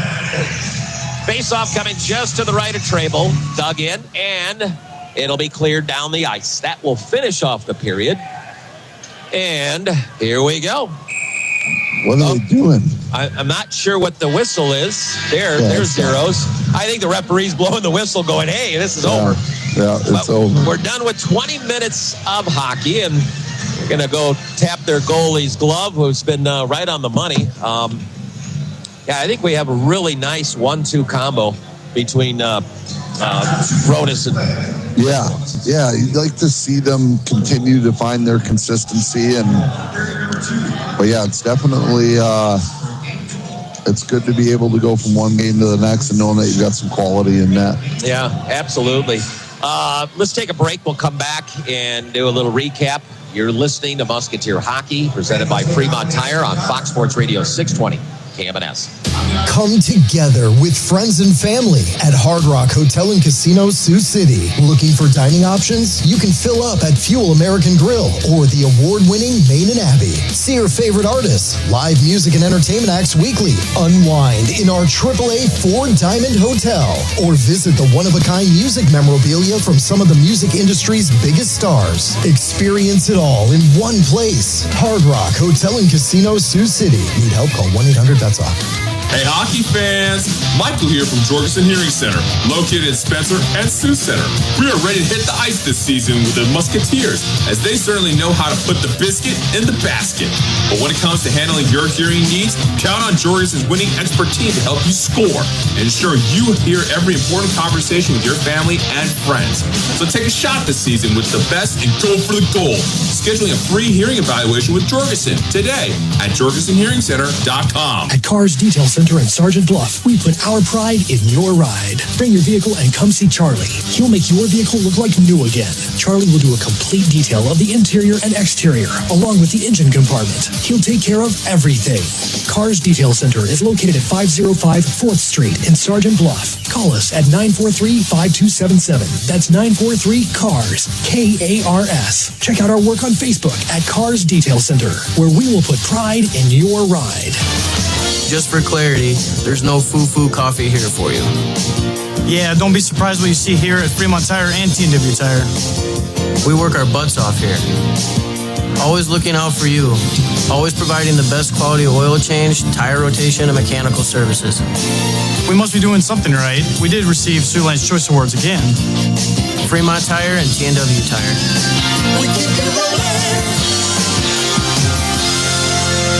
You're listening to Musketeer Hockey on Fox Sports Radio 620 KMNS. Because we might not know. This is Musketeer Hockey, our second intermission. Curtis Anderson, Boyd May, our team owner, one of our team. We got a couple owners in the building. We do. The whole crew's here tonight. Excellent. What's going on? Just a little meeting of the minds, or just no, you nothing want to hang special. out in Just Sioux a City? great weekend to come into town, and you know, there's certainly a lot going on in the junior hockey landscape these days, so it keeps us pretty busy. There's a lot that's going on. Yeah, always. It's interesting. And I guess what is your thoughts? How does the USHL battle, let's say, Canada on bodies? No, I actually simplify it. I think where we sit as a league is we worry about our own backyard first, and we just continue to offer the best development path for young players. You know, and that's, I think if you run towards those things that make us strong there, then that's. It was funny. I have seen some articles out of Canada, which is just interesting, is how they're like, gosh, we have these players and they're leaving early to go to the NCAA, and I'm like, well, welcome to the club. Yeah, exactly. And I'm like, well, we've been seeing that for a long for them, time. for sure. Because they're used to guys that'll be there for a little while, obviously. But yeah, it's a different framework, obviously, just with the NCAA rules. Right. As that, oh my gosh, we're missing a guy, and I'm like, oh yeah. You know, and it's we good. got Denver calling. We lost a forward, but you know, it's just the way it goes. Yeah, and it's good. It's good for more opportunity for more kids, because the college path is the best path, in my opinion. Well, even if you decide I want to stick with pro or whatever the case is, you still have the opportunity if you want. Yeah, it's great. And you look. Extend your development runway. That's what college hockey does. How many draftees were last playing was NCAA Division I hockey? Well, let's see. We had Celebrini. Yep. Owen Power was at Michigan. You mean drafted out of school, right? Drafted. Yep. I don't know if it drafted, but they were playing in the NCAA before they jumped on a pro sheet. Oh, a lot. I think it's like almost 35% of the NHL, I think. Yeah. Obviously we see European players sometimes that make that jump in them. And heck, we've seen, we saw a goaltender make that jump from our team. That's what a great story there. Unbelievable. A jump from juniors to the NHL is crazy. Yeah. I mean, it's Yeah, it is, especially in that position. Well, and we knew Akira was a pretty darn good goaltender. But, I mean, even when he was injured, he was pretty darn good. So, anyways, let me run down. We had penalties in the second period. Coincidentals at the 5:57 mark. That's where all confusion went, because Dakota Bailey apparently slashed a guy to get the puck. No whistle, no nothing. He goes down, scores a goal. Everyone's celebrating. And then they say coincidental minors, which I'm not sure where the other minor had to come after the celebration, because I think he got slashed from behind. Yeah. And so they're going, well, our scoreboard wasn't advancing anything at the time. Right. And so we're going, I guess that's 1-0. We score a second one. Nope, no, it's just one. It was a pretty interesting sequence, because the goal horn goes off, celebration happens. The fans get a little distressed, and then we announce the goal. Yeah, well, as far as we knew, it was a goal, because the play continued, said after the slash by Dakota. Didn't blow it down and didn't wave off the goal. Yeah, that would be the other thing. You would wave it off, right? You'd go, no goal, there's a penalty, and... so there was the confusion. Then they score, and then it's not 2-0, it's 1-0. Right. And but here nor there, it was just a Sioux City Saturday night.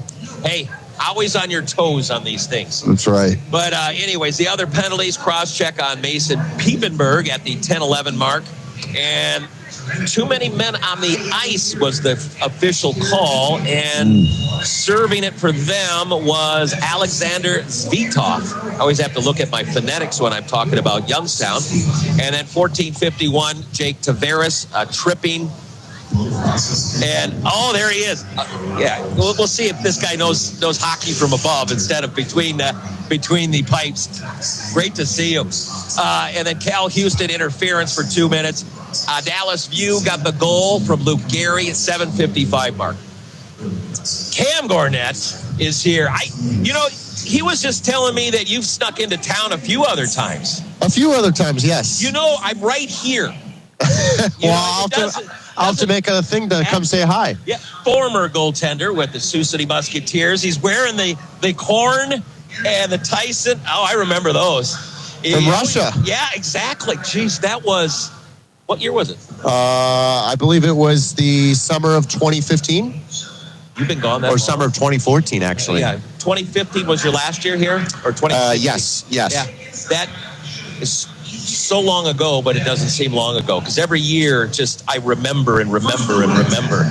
You had like this college stuff going on afterwards, and now you're out of, all this kind of stuff. But no, it's great to see you here. Yeah, it's been wonderful. I actually haven't even been back up to college, but I've made a point to come here a few times and see a few Musketeers games. Cam, I always hear it from former players, is the most memorable part, it's probably the most growing part, is your junior years. And away from the house for maybe the first, I don't know if you were away before, but I mean, for a 62-game season, it's pretty, it's a lot. Yeah, it's obviously memorable. I mean, I literally talk about it in job interviews and wherever I go. It's something special, in college, you're doing other things, right? You're studying, you're preparing if maybe you're not going to the NHL for another job afterwards. But here you get to really live like you're a pro. And I think that's what makes it so special and so dear to everyone's heart that actually comes here. Well, the fans, whoever, your housing parents, I mean, it is kind of a pro life. It's the first step. Yes. Yeah, absolutely. In college, would you guys hang in dorms or something, right? Yeah. That's a different sort of fun. But no, it's been wonderful. I mean, the fans here are awesome. I think it was just Lloyd who was talking about how the Sioux City Musketeers are always rated as one of the top organizations for all of juniors. So it's something really special to be a part of, and that's why I make it a point to come back here. Well, absolutely. Now, if you only had 8 shots on you and a goal, You would not be happy with that save percentage. Yeah, that is that's a tough one. You know, you come into those games a little bit, and it's like you're cold the whole time, and then all of a sudden you get some action. It can sometimes be very, very hard, and you know that's I think one of the reasons why the Musketeers are up 1-0. Well, yeah, exactly. But you got to be patient as the Musketeers. It's tough to get in on the inside. I mean, no offense to some of your teammates, but there was a lot of 3-on-1s on you. You know, back. Well, I gotta say this is reminding me a lot of my second year. Actually, the last time I saw the Youngstown Phantoms playing, it was a home and home set just around this time of year, and it was very similar. I think the Musketeers goalie is playing phenomenal, and he's really holding in his team. And I wish the best for him too. Yeah, talk about that as a goalie in particular. What makes him good? I just say, God, it's like that. He has that quick twitch for that save. Yeah. I don't know if there's one specifically you're talking about. There's been so many to talk about, but yeah, he's been playing phenomenal. I mean, just in the first period alone, I think he had something close to 10 or 12 or 13 shots, and another 10 this period as well. I mean, he's been really warm, and that continued momentum is really helpful. And I will say the defense has helped them out on a couple of the PKs and the back doors there in the second period. But he's really holding his team and is doing what a goalie needs to do. How do you handle it as a goaltender when you got all these guys from the opponents in around your crease area, because they do a great job of getting to the net? Yeah, I gotta say, the Youngstown, it seems like they got some pretty big guys out there, and you just have to do your best. It's looking and finding every single hole that you can maybe potentially see the puck, whether it's between a guy's legs, around a guy, and as the play's moving, you're gonna have to change that point of view as well. And so it's continuing to just do everything you can to just keep your eye on the puck, and maybe just seeing it for a split second can be the difference between a goal and a save. And it might be, because I mean, half the time you might not even see it, but you got to at least believe in your positioning, maybe. Yeah, absolutely. I mean, I can recall several saves where maybe you just hear, didn't see it, but you hear a stick or a slap shot, and you're just going to drop in a butterfly, and then next thing you know, the puck luckily hits you. So yeah. When's the last time you put the pads on? Oh well. I got to say, so I just moved from Miami to Kansas City. So, that was before my wedding and honeymoon this last August. So it's been 4 months before that. But before that, in Miami, I was doing it, once or twice a week. Having really? a lot of fun down there, huh? Yeah. There's actually there's a really good league. Their men's league was actually pretty good. A lot of AHL and ECHL guys, which was a lot of fun. They all enjoyed playing with me because obviously it's hard to find good goaltending. You got to find one. Yeah, there's a lot of players. You can you throw a rock and hit a couple players, but not a goalie. Yes, yeah. No, that has to be fun. I was thinking Miami. What, you're playing against 80-year-old guys that are retired? No, actually, my favorite team to play against was a bunch of Russians. Really? Yeah. I think the team owner, quote unquote, was a Russian oligarch, because I think there was some money passing under the table, but it was still fun to play. Well, if they're good, as a goal, you want to play against great teams. Yeah. I mean, that's just it. You want that, right? Yes, absolutely. I mean, just like tonight, with 21 shots on goal. That's sort of the game you want to play in. It's like you're warm, you're in your motion, and it's a lot of fun. So I would say the same thing. I'm speaking with Cam Gornett, former goaltender with the Sioux City Musketeers. Do you ever talk to Jay Verity? I do.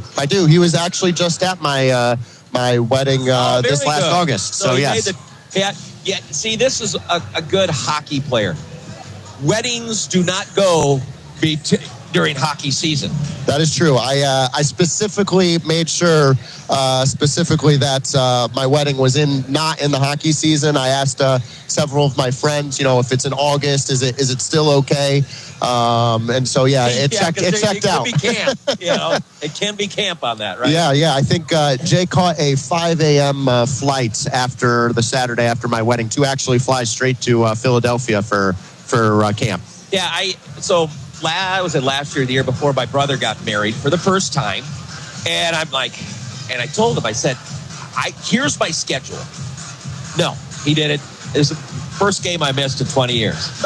And I said, if this was his second marriage, that's a card of him. Right? I mean, we got to figure this thing out, right? Yeah. Apparently his wife made the schedule. So, that's kind of how it goes. So, yeah, I'm slowly still learning that, that happy wife is a happy life. Absolutely. If you're listening, honey. Do you talk to the former players a lot? Do you still stay in contact with former Musketeers? I would say, Jake Wilson, Trey Dodd, the St. Louis guys. Yeah. Louis. Yep. I stay in good contact with them. The rest of the guys, I was actually just at a KC Mavericks game last weekend. I got to say, wasn't quite as fun as a Sioux City Musketeers game. But Jake McLaughlin and Bobo Carpenter, both on that team. I thought Bobo would be out east somewhere. Yeah. Boston or something like that. Yeah, he had a good shot. Yeah, I got to say, one of the harder shots I've faced. I feel even in USHL, you get towards that upper performance level where people still have like a hard shot, and he's got one of the hardest. I'd say a few of the hardest would be either Bobo Carpenter, Ryan Donato, obviously Chicago Blackhawks, played with him at Harvard, and then one of the summers between school, I got to skate with the Blues, and then Colton Pareko's shot was the hardest I've ever seen. I was actually scared. Did you? Yeah, but you got a mask on. You can't see your tears. Great experience, though. Okay, so tell me what has to happen to hold on to this or do something here. Well, in my mind, I mean, the Musketeers are doing what they need to do, but you got to keep going after Youngstown. You can't sit back and wait for them, thinking that, we have a lead and our goaltender's playing great. You got to keep attacking them and keep getting the puck in their zone. And, who knows? This goalie, as we both said, hasn't gotten a lot of shots, so maybe we get another one. But the key thing is you got to keep attacking. You can't sit back. It's a tight game. You got to keep attacking. And we got to get the win phone. Yeah. Well, perfect. I appreciate you coming. If you want to hang, you can. Okay, absolutely. Yeah, you do have big shoes to fill if you do any color commentary here because Lloyd Nay has big shoes. Okay. Yeah. Okay. It's not that it's quality. It's just it's the quantity that helps. Absolutely. I know he's not listening, but he'll hear it back on this one. So, unless you want to go have fun, We're good. We're good. I'll say something, Get up whenever you want to. Okay, we'll do. All right. See, that's probably why you don't visit. Is I'll make you put a headset on or something like that. Hey, this is enjoyable. Now I feel like I'm back in the Musketeers action. Absolutely. You can't take the place in the pipes, so you're sitting right here at the broadcast. It's if you can't play, you coach. If you can't coach, you broadcast. If you can't broadcast, you yell at the top of your lungs as a fan. Whatever you can do, right? Absolutely. You're all part of the organization. Well, we're going to start period number 3 with a power play, a Hard Rock Hotel and Casino power play for Sioux City. That'll put Tomko, Gary, Anderson, Botnay, and Gould on the ice. It is a minute 53 on the man advantage, and it's 1-0 Sioux City on top on the RP Constructor scoreboard.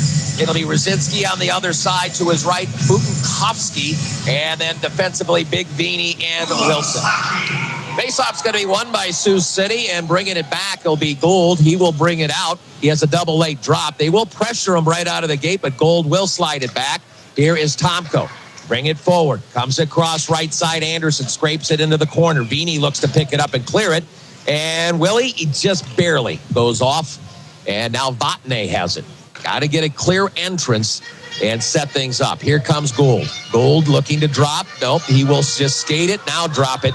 Here comes Tomko with the puck. Weaves over, slides it. He was looking for someone. Now they'll try to enter with their feet still. Here comes Sioux City. And Gould brings it across to the right side. They'll bring it back, pressure it down low. Anderson up on the right wing corner.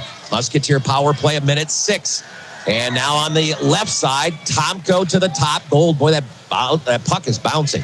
Here's Gould. Walk across. One-time blast. A shot and a save made. Rebound. Botnay gets his own rebound. Trying to find it to Tomko. A stick on it. Sioux City. He's skating with a stick and a puck. Poor guy can't pick it up. Here is the Musketeers and Tomko. 40 seconds left in the man advantage. Here's Tomko on the left side. Drags it. Now lifts it back to Gould. Gould looks. get that puck down low. We're trying to, and here's Tomko. Tomko, goal line, looking to work it across as Anderson got blocked, trying to hack at it, goes below the goal line, and out to the blue line. Here is Votney. Votney, man without the stick still. He's not able to get it. Here's Tomko trying to feed. Got it blocked. Stays with it. And, boy, they are not letting him on the inside. Tomko walking downhill. Back to Gould. Gould now drags it. 2 men in front right now. Trying to find room. And puck is chopped. Now full strength. And, boy, they could not get a shot off. Cam, that was tough. That was really good PK. Yeah, absolutely. I mean, even after the guy lost his stick, they kept it packed in tight and were preventing any passes. To the right side, looking for a shot attempt off the bench as Stenger. Puck is going to clear. And, they were patient. They weren't forcing it. But I tell you, they kept him on the outside pretty good.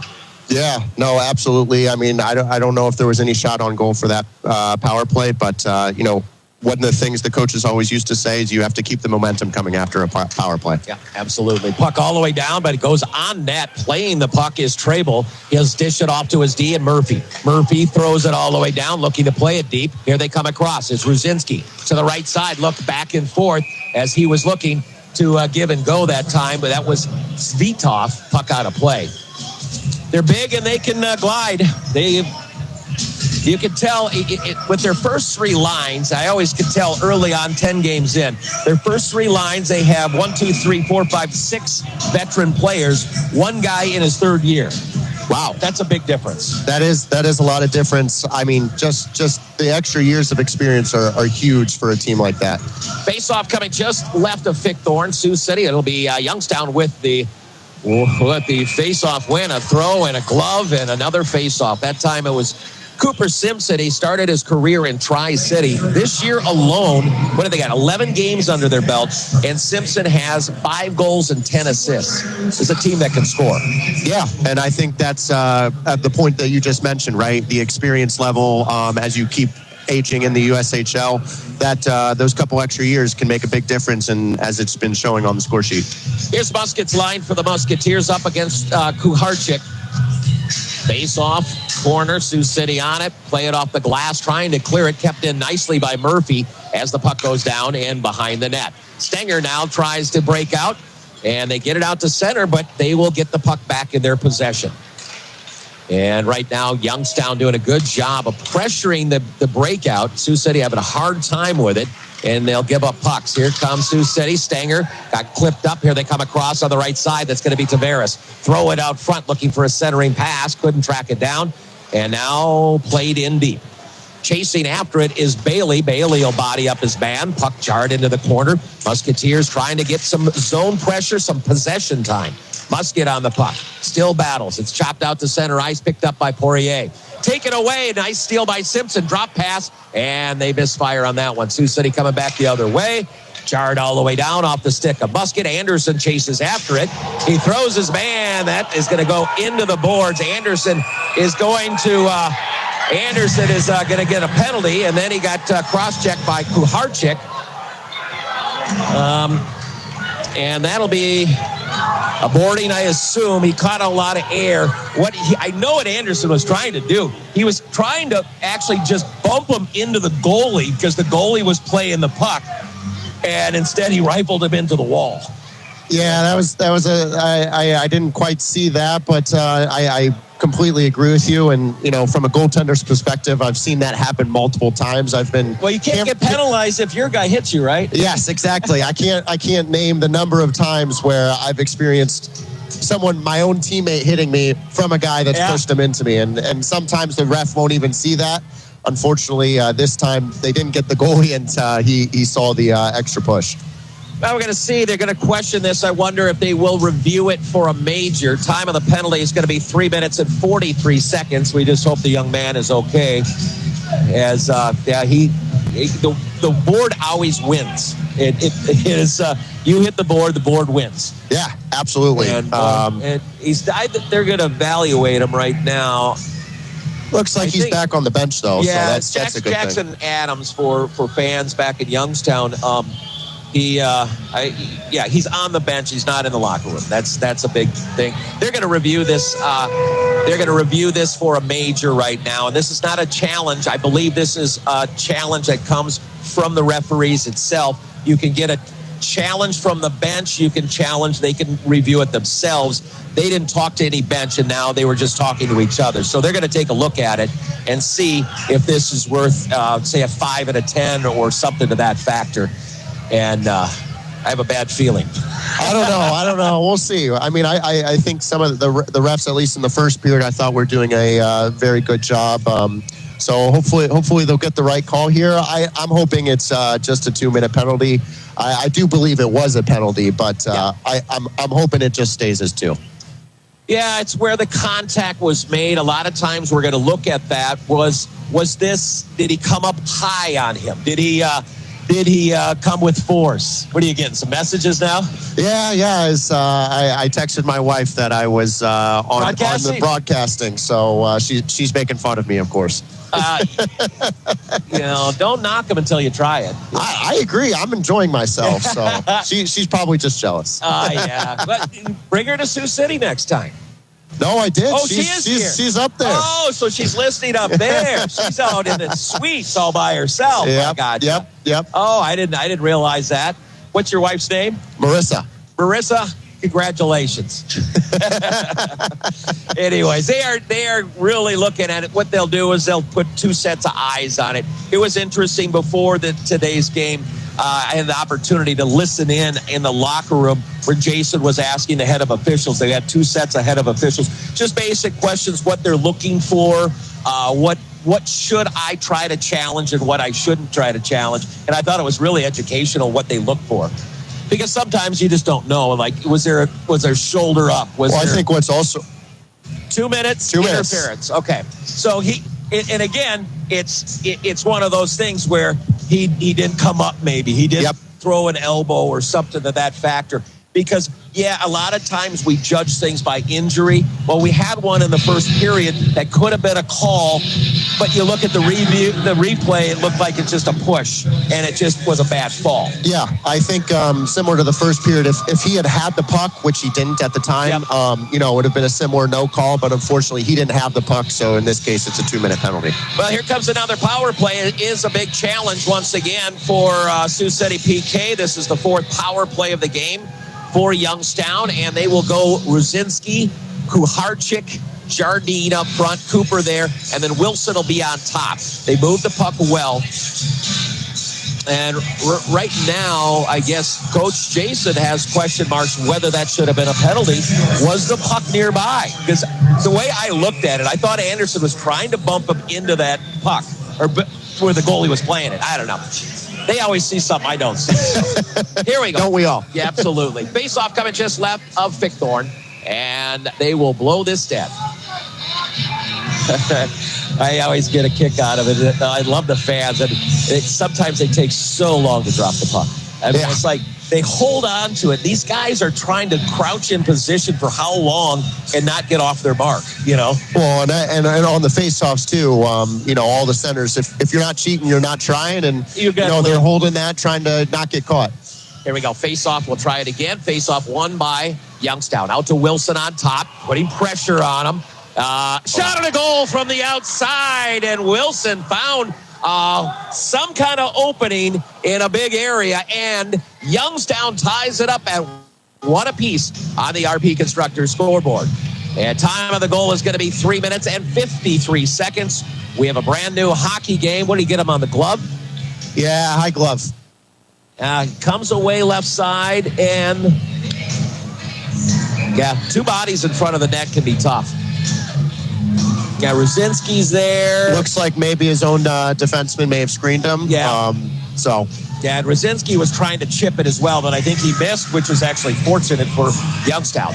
So we're tied at 1 on the RP Constructors scoreboard. Back at it right now. The Musketeers trying to go forward. Botnay dishes. Martineau will chip it in to the right wing corner. Chasing after it, Houston for the Phantoms. Lays it off the boards, trying to exit the zone, and they do. It's Hesh coming across, trying to make a play. Throws a shot towards the net. Goes down below the goal line. Bring it out to the blue line, and Houston. Houston slides to Murphy. Murphy down low over to the left wing corner.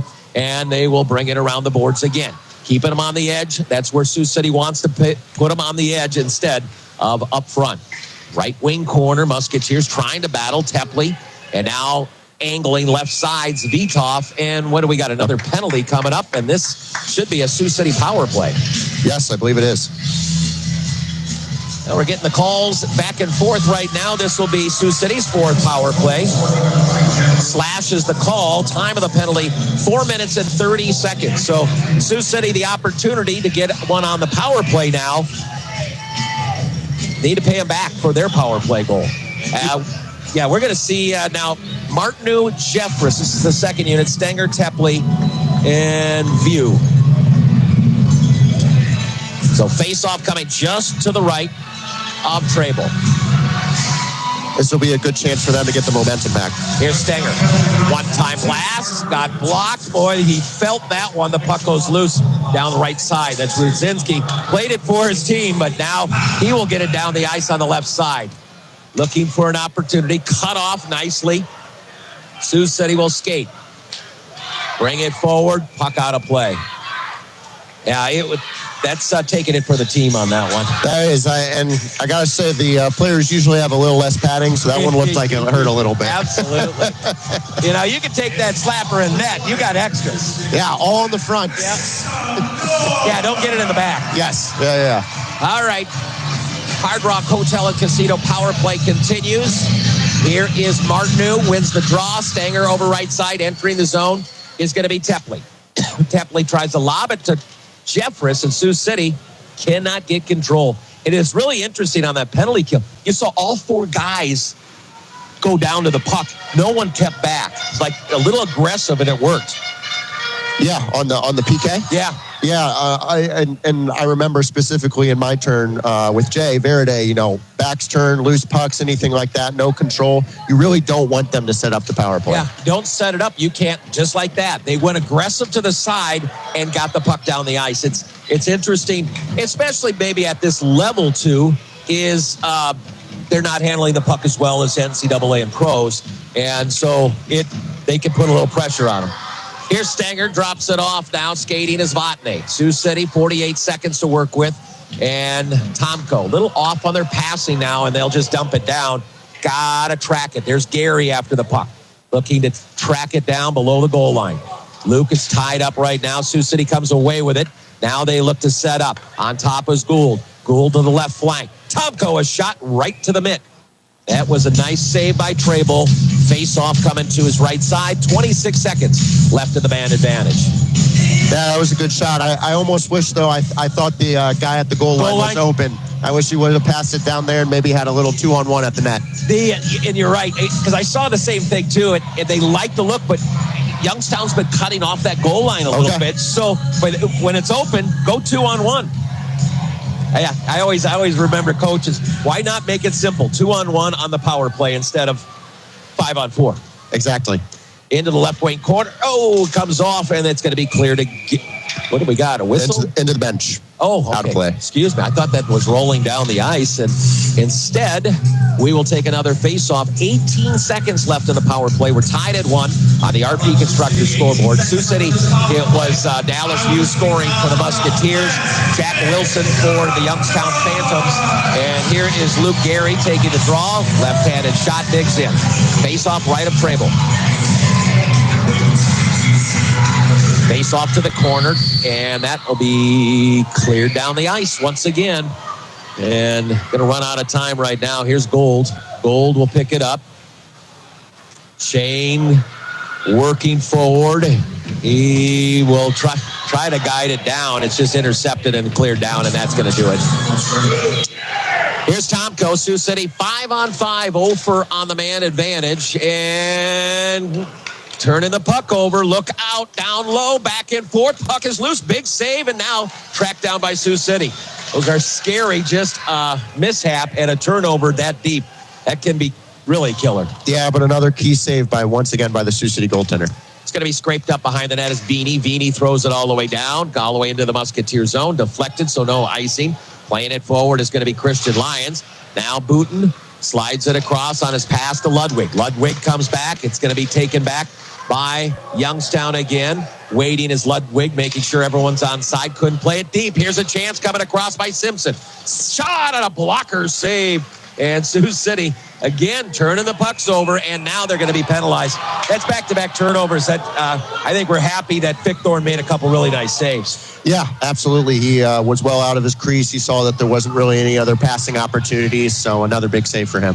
12:37 on the clock, so penalty coming at the 7:23 mark, and another power play going on for the Youngstown Phantoms. Let's take a 30-second break. We'll be back. You're listening to Musketeer Hockey, presented by Fremont Tire on Fox Sports Radio 620 KMNS. Fella. Binge listen this and all your artist stations, plus any song from our library of millions of songs, all ad-free. Get your free 30-day trial of iHeartRadio All Access. You'll love it. Don't be basic, be extra. Start your free 30-day trial of iHeartRadio All Access now. In need of shredding services? Visit KeystoneBlind.org. Keystone has a shredding recycling division in which blind and visually impaired employees shred and bale up to 2,000 pounds per day. Securing your documents are of the utmost importance to us and a way to protect against identity theft. Shredding is available through our local totes pickup program or at a bulk rate of 27 cents per pound. Minimums are required for service outside our local area. Visit the production facility on East State Street in Hermitage. For more information, visit KeystoneBlind.org and click shredding.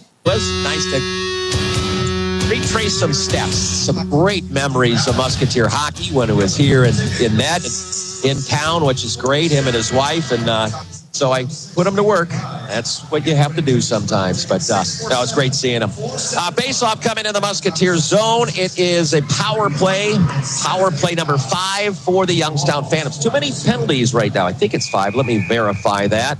Yeah, this is number 5. They're 1 for 4 on the man advantage. And this is going to be Rosinski, their team captain, digging in on the face-off left of Vic Thorne. And the face-off goes. Sioux City tracks it down. Here's Lyons. Lyons tries to deliver, popped in the air. Rosinski gets it back, gives it off left side now. Harrick, here comes Trey Jeffress. A breakaway short-handed shot and a goal! Trey Jeffress got it by, and the Sioux City Musketeers retake the lead.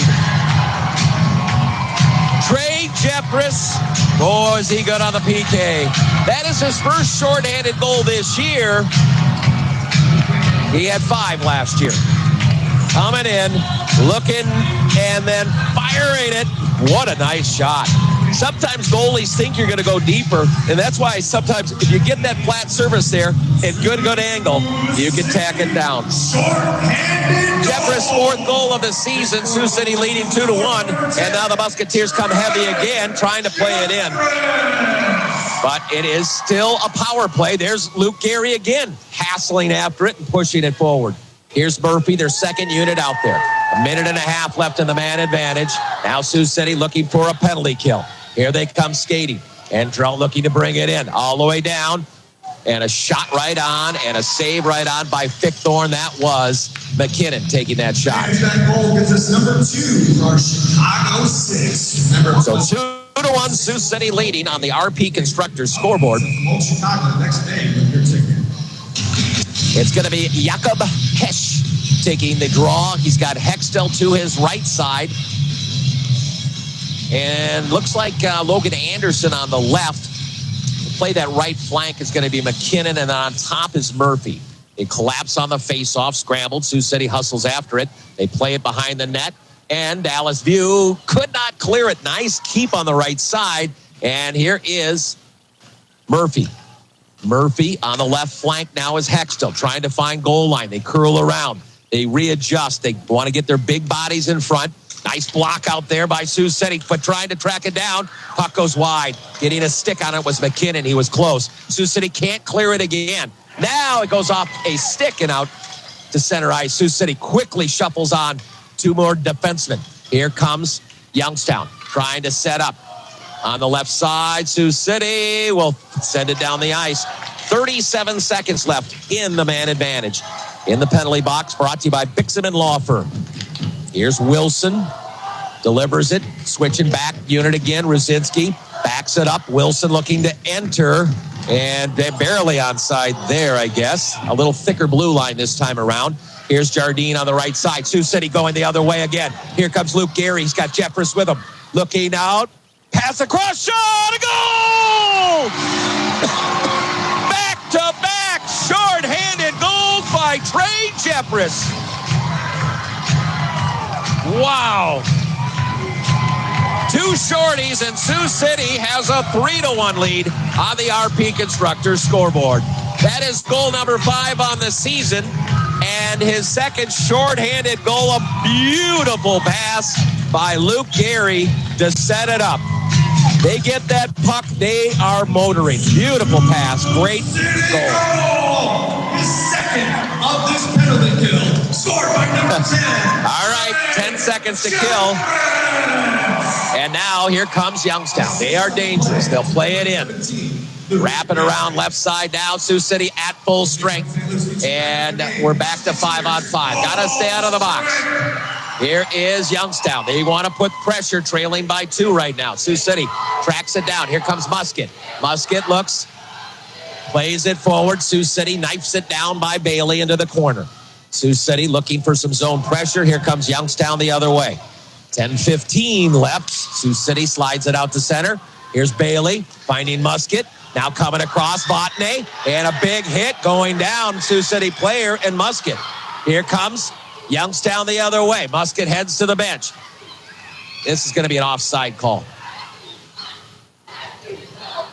Yeah, Musket tuck one, I think, up high. Might have been a high stick. I'm not sure, but he went down. 9:58 left in the third. Musketeer hockey presented by Fremont Tire. 3-1 Sioux City. You make it a home. We're also to number 3 for our old Chicago Six. Martineau, Tavares, and Booten out there for Sioux City. Here's Rosinski with Hextall and Jardine.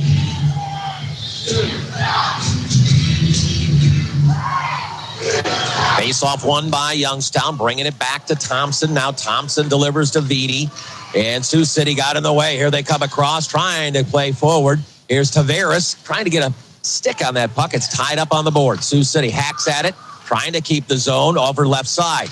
Play it forward. Tavares keeps the zone still, trying to work it back and forth. Boy, there's a lot of effort going on, and now dragging it forward. Here comes Jardine. Has good speed. Poke checked away, though, by Poirier. Up on the boards, Martineau. Sioux City coming back the other way. Trying to play it deep. They do.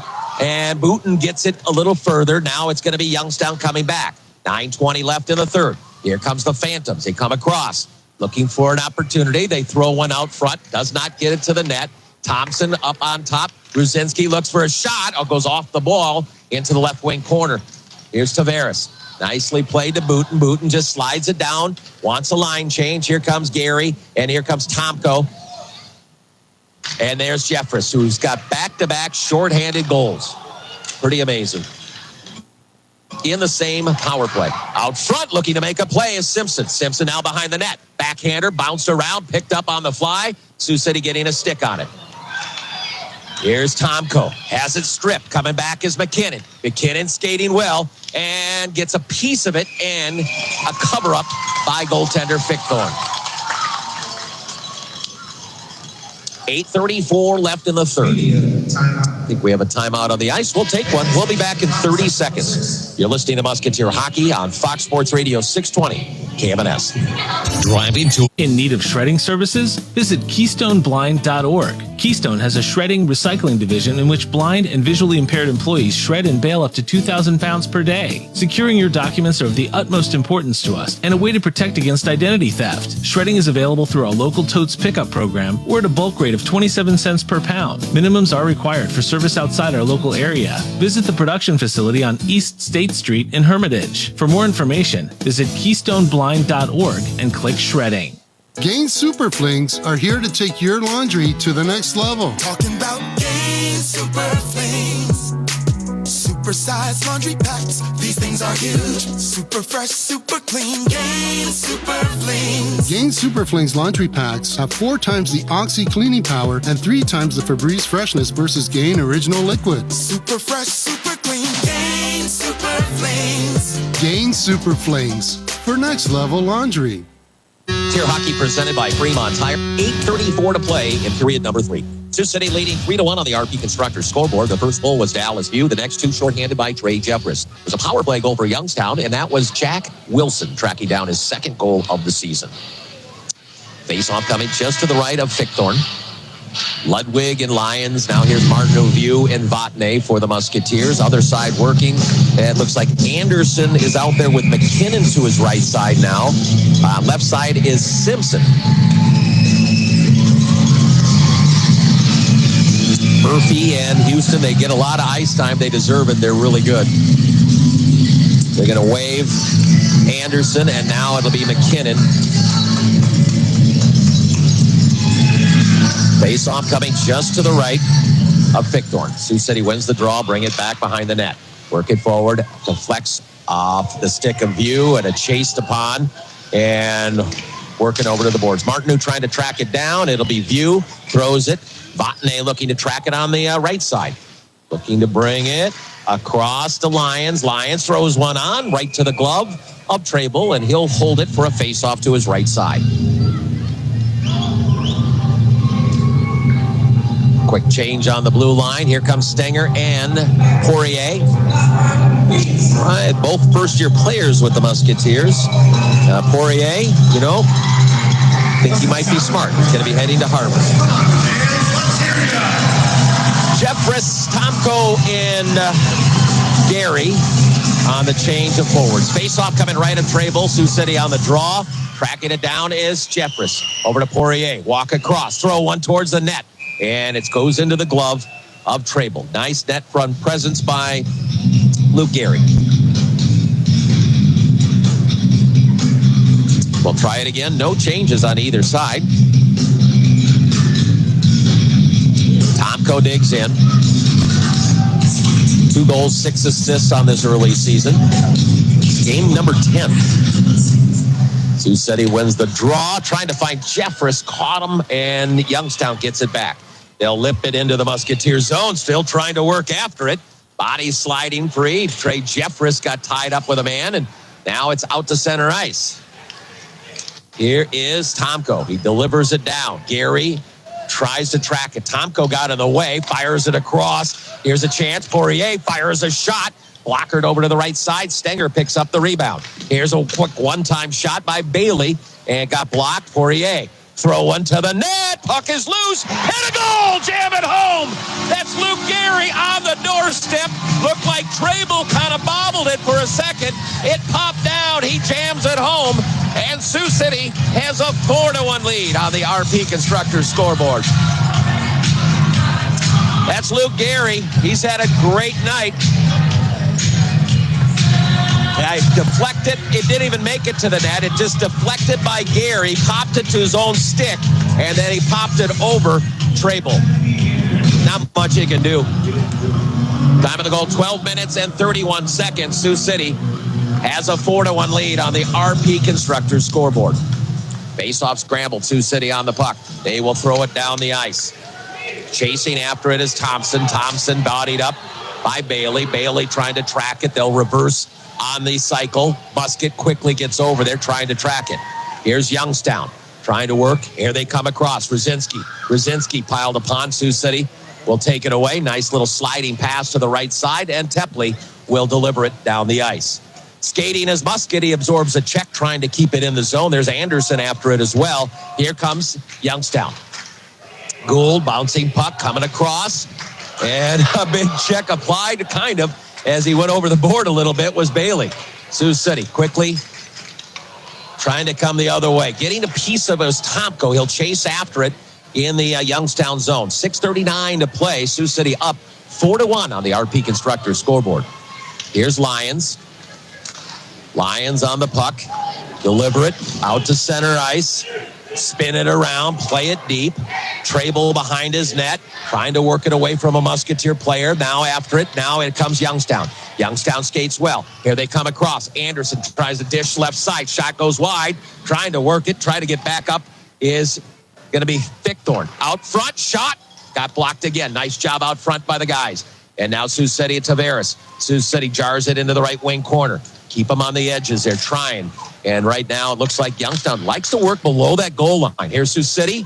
They just need a clear. 5:54 to play in regulation. Sioux City up 4-1 on the RP Constructor scoreboard, but the pressure continues by this really good Youngstown team. Here's Murphy on the right side.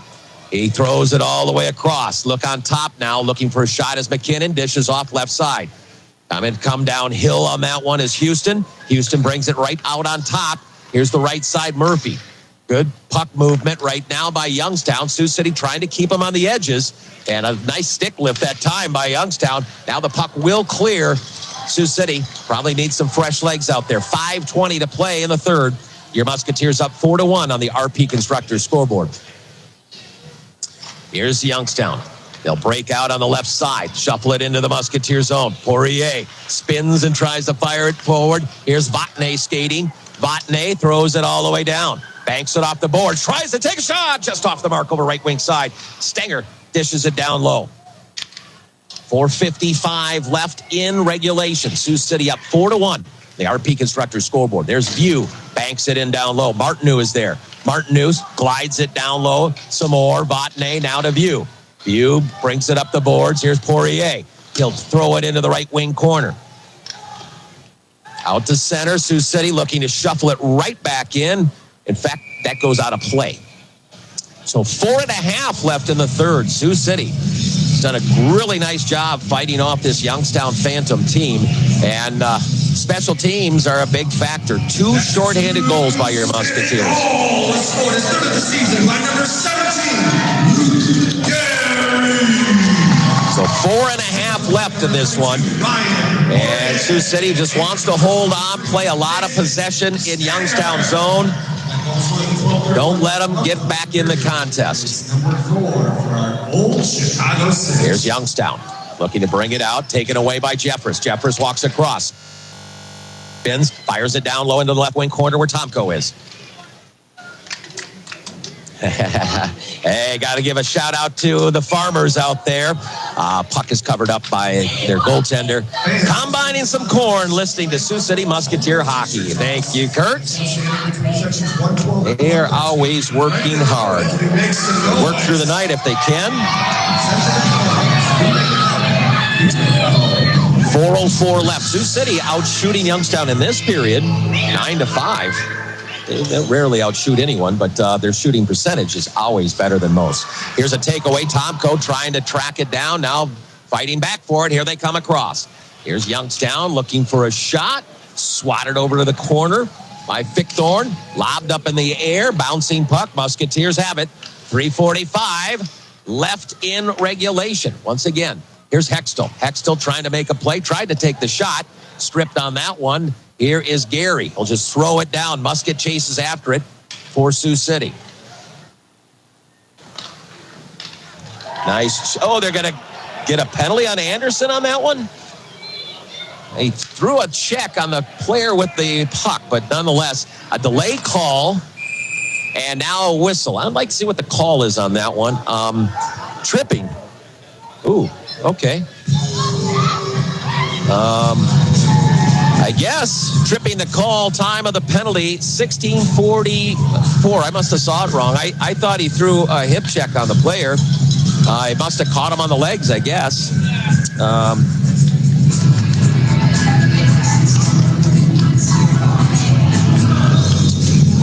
Another power play, so Sioux City needs another penalty kill. They've given up a power play goal, but they already have 2 shorthanded goals.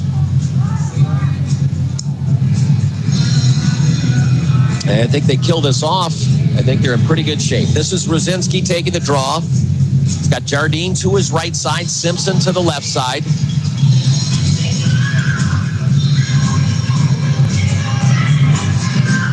Dig it in there.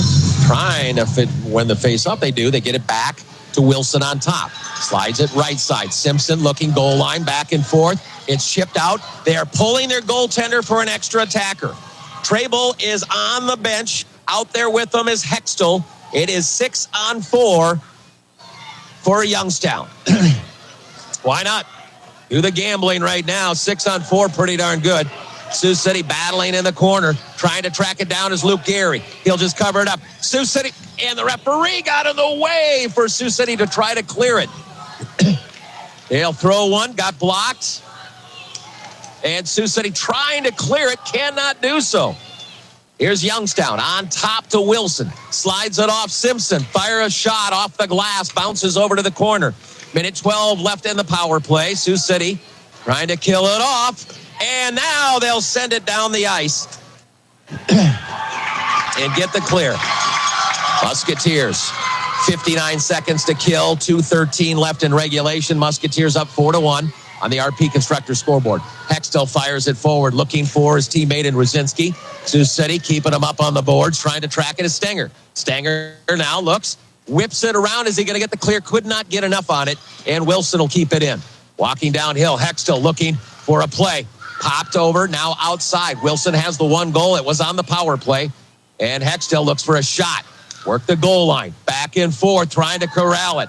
Puck wide over left side, 25 seconds left in the man advantage. Sioux City is up 4-1. Shot, another block, right side, look for another one. Sioux City will clear it and send it down 200 feet.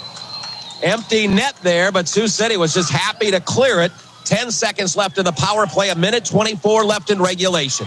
Youngstown desperation mode. Here they come across, looking to make a play. Getting a piece of that stick was Stenger. Now out, Sioux City at full strength. Throw a shot down low, trying to jam it. Puck is in. They do score. It's even strength that time. They pop it in, and now it's 4-2 on the RP Constructor scoreboard. Getting the goal is Zvitov. Alexander, that is his first goal of the season. It's that extra, they got it down low like they try to, and they still keep working, and then finally get the jam. And now 4-2, Sioux City up on the RP Constructor scoreboard. Time of the goal is 18 minutes and 50 seconds. 18:50. And they're going to put their goalie back in. They will probably pull him as soon as they enter the zone. Sioux City. And they'll play it in. Coming to the net. We're coming to the benches, Trable. Sioux City trying to corral it. Now extra attacker coming. Sioux City trying to track it down. There is 58 seconds left. Sioux City will clear the puck. This is too slow. It will not go for icing. Houston picks it up. 50 seconds left. Musketeers lead by 2 on the RP Constructor scoreboard. Here comes Youngstown in a hurry. Throw a puck, kick to side easy. Musketeers will just chuck it up and try to get the clear. They could not get it. They'll tie up the man on the board. Piepenberg. Stick on the ice. Sioux City nudges it. And Dallas View banks it off the glass. It'll roll. This will not be iced as well. 24 seconds left. Musketeers pop it around. Looking, trying to track down maybe a empty netter. Youngstown trying their darndest with 14 seconds left. Sioux City's going to come away with a terrific win against a really good team. 6 seconds left. Into the corner, Piepenberg. Still trying to get something going, and we are out of time. That is going to do it. Final score on the RP Constructor scoreboard. Sioux City wins it 4-2. Let's take a break. Post game coming up next. Brought to you by Dairy Move. We'll be right back on Fox Sports Radio 620, KMNS Sioux City. A lot of restaurants and pubs have specials, but Old Chicago has a deal like no other. The all-day, everyday $10.99 3-fer. Pick between 2 salad choices. Entree choices include an individual 2-topping pizza or calzone, a burger, or spaghetti with sausage. And after all that, you also get a dessert choice of cookies, slices, or donut bites. And it's not just lunch. It's anytime Old Chicago is open, weekends included. This is a 3-course meal for only $10.99. Ask the 3-fer, only at Old Chicago in Lake Port Commons. Dine in only.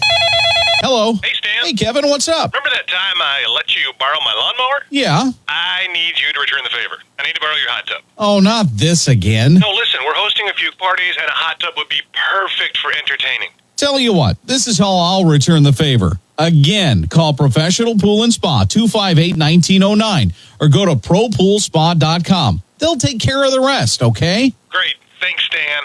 One last thing. No, Kevin, you can't borrow my grill. Goodbye. At Fremont Tire and T&W Tire, expect the best service that we can provide every time.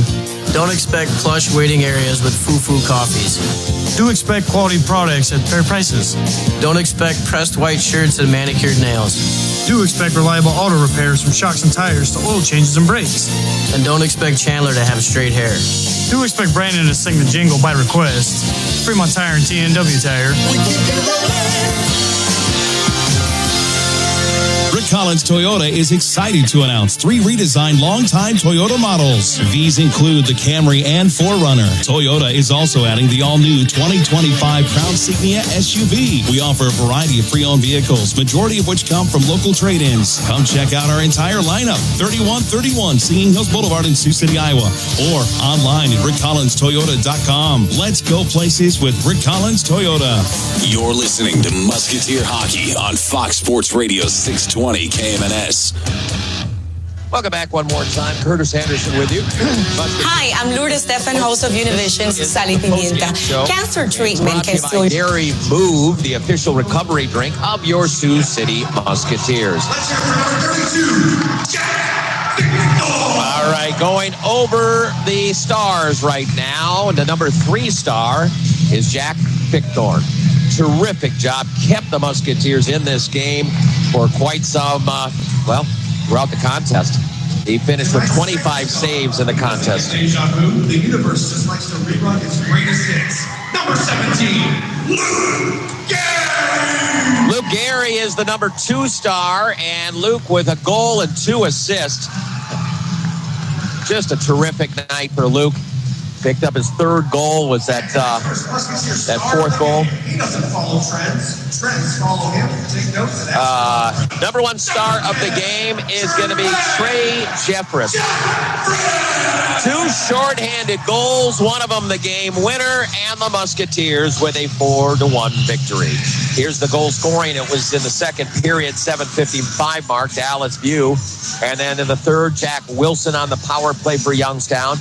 Then it's Trey Jeffress shorthanded, and then Luke Gary. Terrific night. And let's see if we can pick up the interview down at the ice with Trey. First star of the game. He tried getting away. Our first star of the game tonight, Trey Jeffress. A couple of shorthanded goals on the same penalty. I think that's now 7 shorthanded goals for you as a Sioux City Musketeer. What do you think that says about you as a player that you're able to get it done when you guys are shorthanded? You're going up against it. I think it all starts with the guys on the bench, the energy, and the guys on the ice as well, just playing hard, and if we get the puck, we go down and score. I know Coach Kurzer talked about it. Tough weekend last weekend for you guys. How big was it tonight to get that win? It was huge, very big. It was good to get them done too. I don't think you can say anything better than that. Trey, get it on there and celebrate. Trey Jeffress. Number 1 star, it was terrific. He can change the momentum in a hurry, especially when he's on that penalty kill. I always talk about, how many scoring chances he gets shorthanded. Now, so last year he had 5 goals, 4 assists shorthanded. Now, this year, right now, he's got 2 goals shorthanded. That's his first 2. And so those were big in this one against a very talented team. These 2 teams are going to battle again tomorrow. If you want to come out for that one, Sunday Fun Day. Youngstown Phantom team is terrific. They really have some guys. I thought Pickthorne kept them at bay. That was huge to come up with some big-time saves against the Phantoms. So let me take a peek at the scoreboard around the USHL. And we have 1:09 left, and a close one. Tri-City coming from behind. They lead 4-3 over Lincoln. 3 third-period goals for Tri-City. And so they're sitting, trying to fight off Lincoln for another minute. Sioux Falls in the 3rd period. They lead Cedar Rapids 2-1, 8:58 remaining. Unofficial final for Green Bay, topping Chicago 6-3. Looks like Green Bay's kind of coming around. I think they started a little slow. Here's a final. Fargo, a victory over Omaha, 4-1. 3rd period, 12:59 to play. Muskegon, 4-0 over to the Waterloo Blackhawks. And let's see what else. 2nd period, 1:43 left. the National Team Development Program, and Des Moines are tied at 1. 2:01 left in the second. Dubuque 4 and Madison 2. Final score in this one, Sioux City comes away with a 4-2 victory over the Youngstown Phantoms. I want to thank you for joining us for Musketeer Hockey, our post-game show brought to you by Dairy Move, the official recovery drink of your Sioux City Musketeers. And, of course, our presenting sponsor is Fremont Tire. Let's run them all down. Bernite, Game Day, Men's Health. Also brought to you by Old Chicago, Gill Hauling, Diesel Specialties, Rick Collins Toyota, Jorgensen Hearing, Thrive Fitness in North Sioux, Woodhouse, Brandon Dix from Farm Bureau. Brought to you by South Sioux City Marriott. Also Empirical Foods, ServPro, the Hard Rock Hotel and Casino. Thrive Wellness on Gordon Drive. Recover, restore, and rejuvenate with Thrive. Cruise Chiropractic, Johnny Mars, Knife River, Hamilton Touchless, Big V Bubble Soccer, Sioux Gateway Airport, Mardo Brewing Company, Whispering Creek Golf Club, Pioneer Auto, Hamilton Touchless, Hy-Vee, RP Constructors, Bixaman Law, and again, our post-game sponsor is Dairy Move, the official recovery drink of your Sioux City Musketeers. Thanks, Gabe Hapke. Join us tomorrow. This is Curtis Anderson for Musketeer Hockey on Fox Sports Radio 620 KMNS.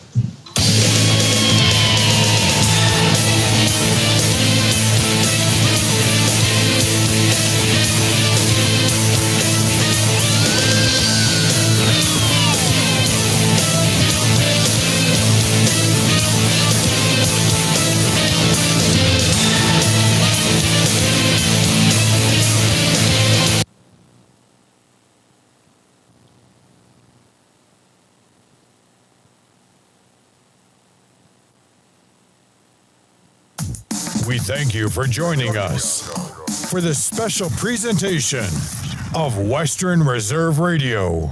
And we now return to our regularly scheduled programming. The stations that always keep you in the zone. I love it. It's awesome. Western Reserve Radio, Western Reserve Radio 2, and City View Sportscast, Youngstown, Ohio. I mean, at Pittsburgh, neutral field game in Week 10, on bye in Week 11, at Kansas City in Week 12. Houston in 13, I guess you could tell me you wanted to do that, but again, what does Houston look like by Week 13? We didn't think that they were going to be a complete dumpster fire, so maybe they figure some stuff out. Road game 14, Jacksonville. Road game 15, Seattle. Home, San Francisco, who can't be less healthy than they are right now in week number 16. I mean, it's just, I don't know. I'm punching that button 11 times out of 10 if I have the Colts this week. Yeah, me too. If you look at the win probability metrics based on the spreads that are going to be assumed, the Indianapolis Colts have an 89% chance to beat the Titans this week. If you look forward, the next highest odds for a win is 71% week 17. That's the only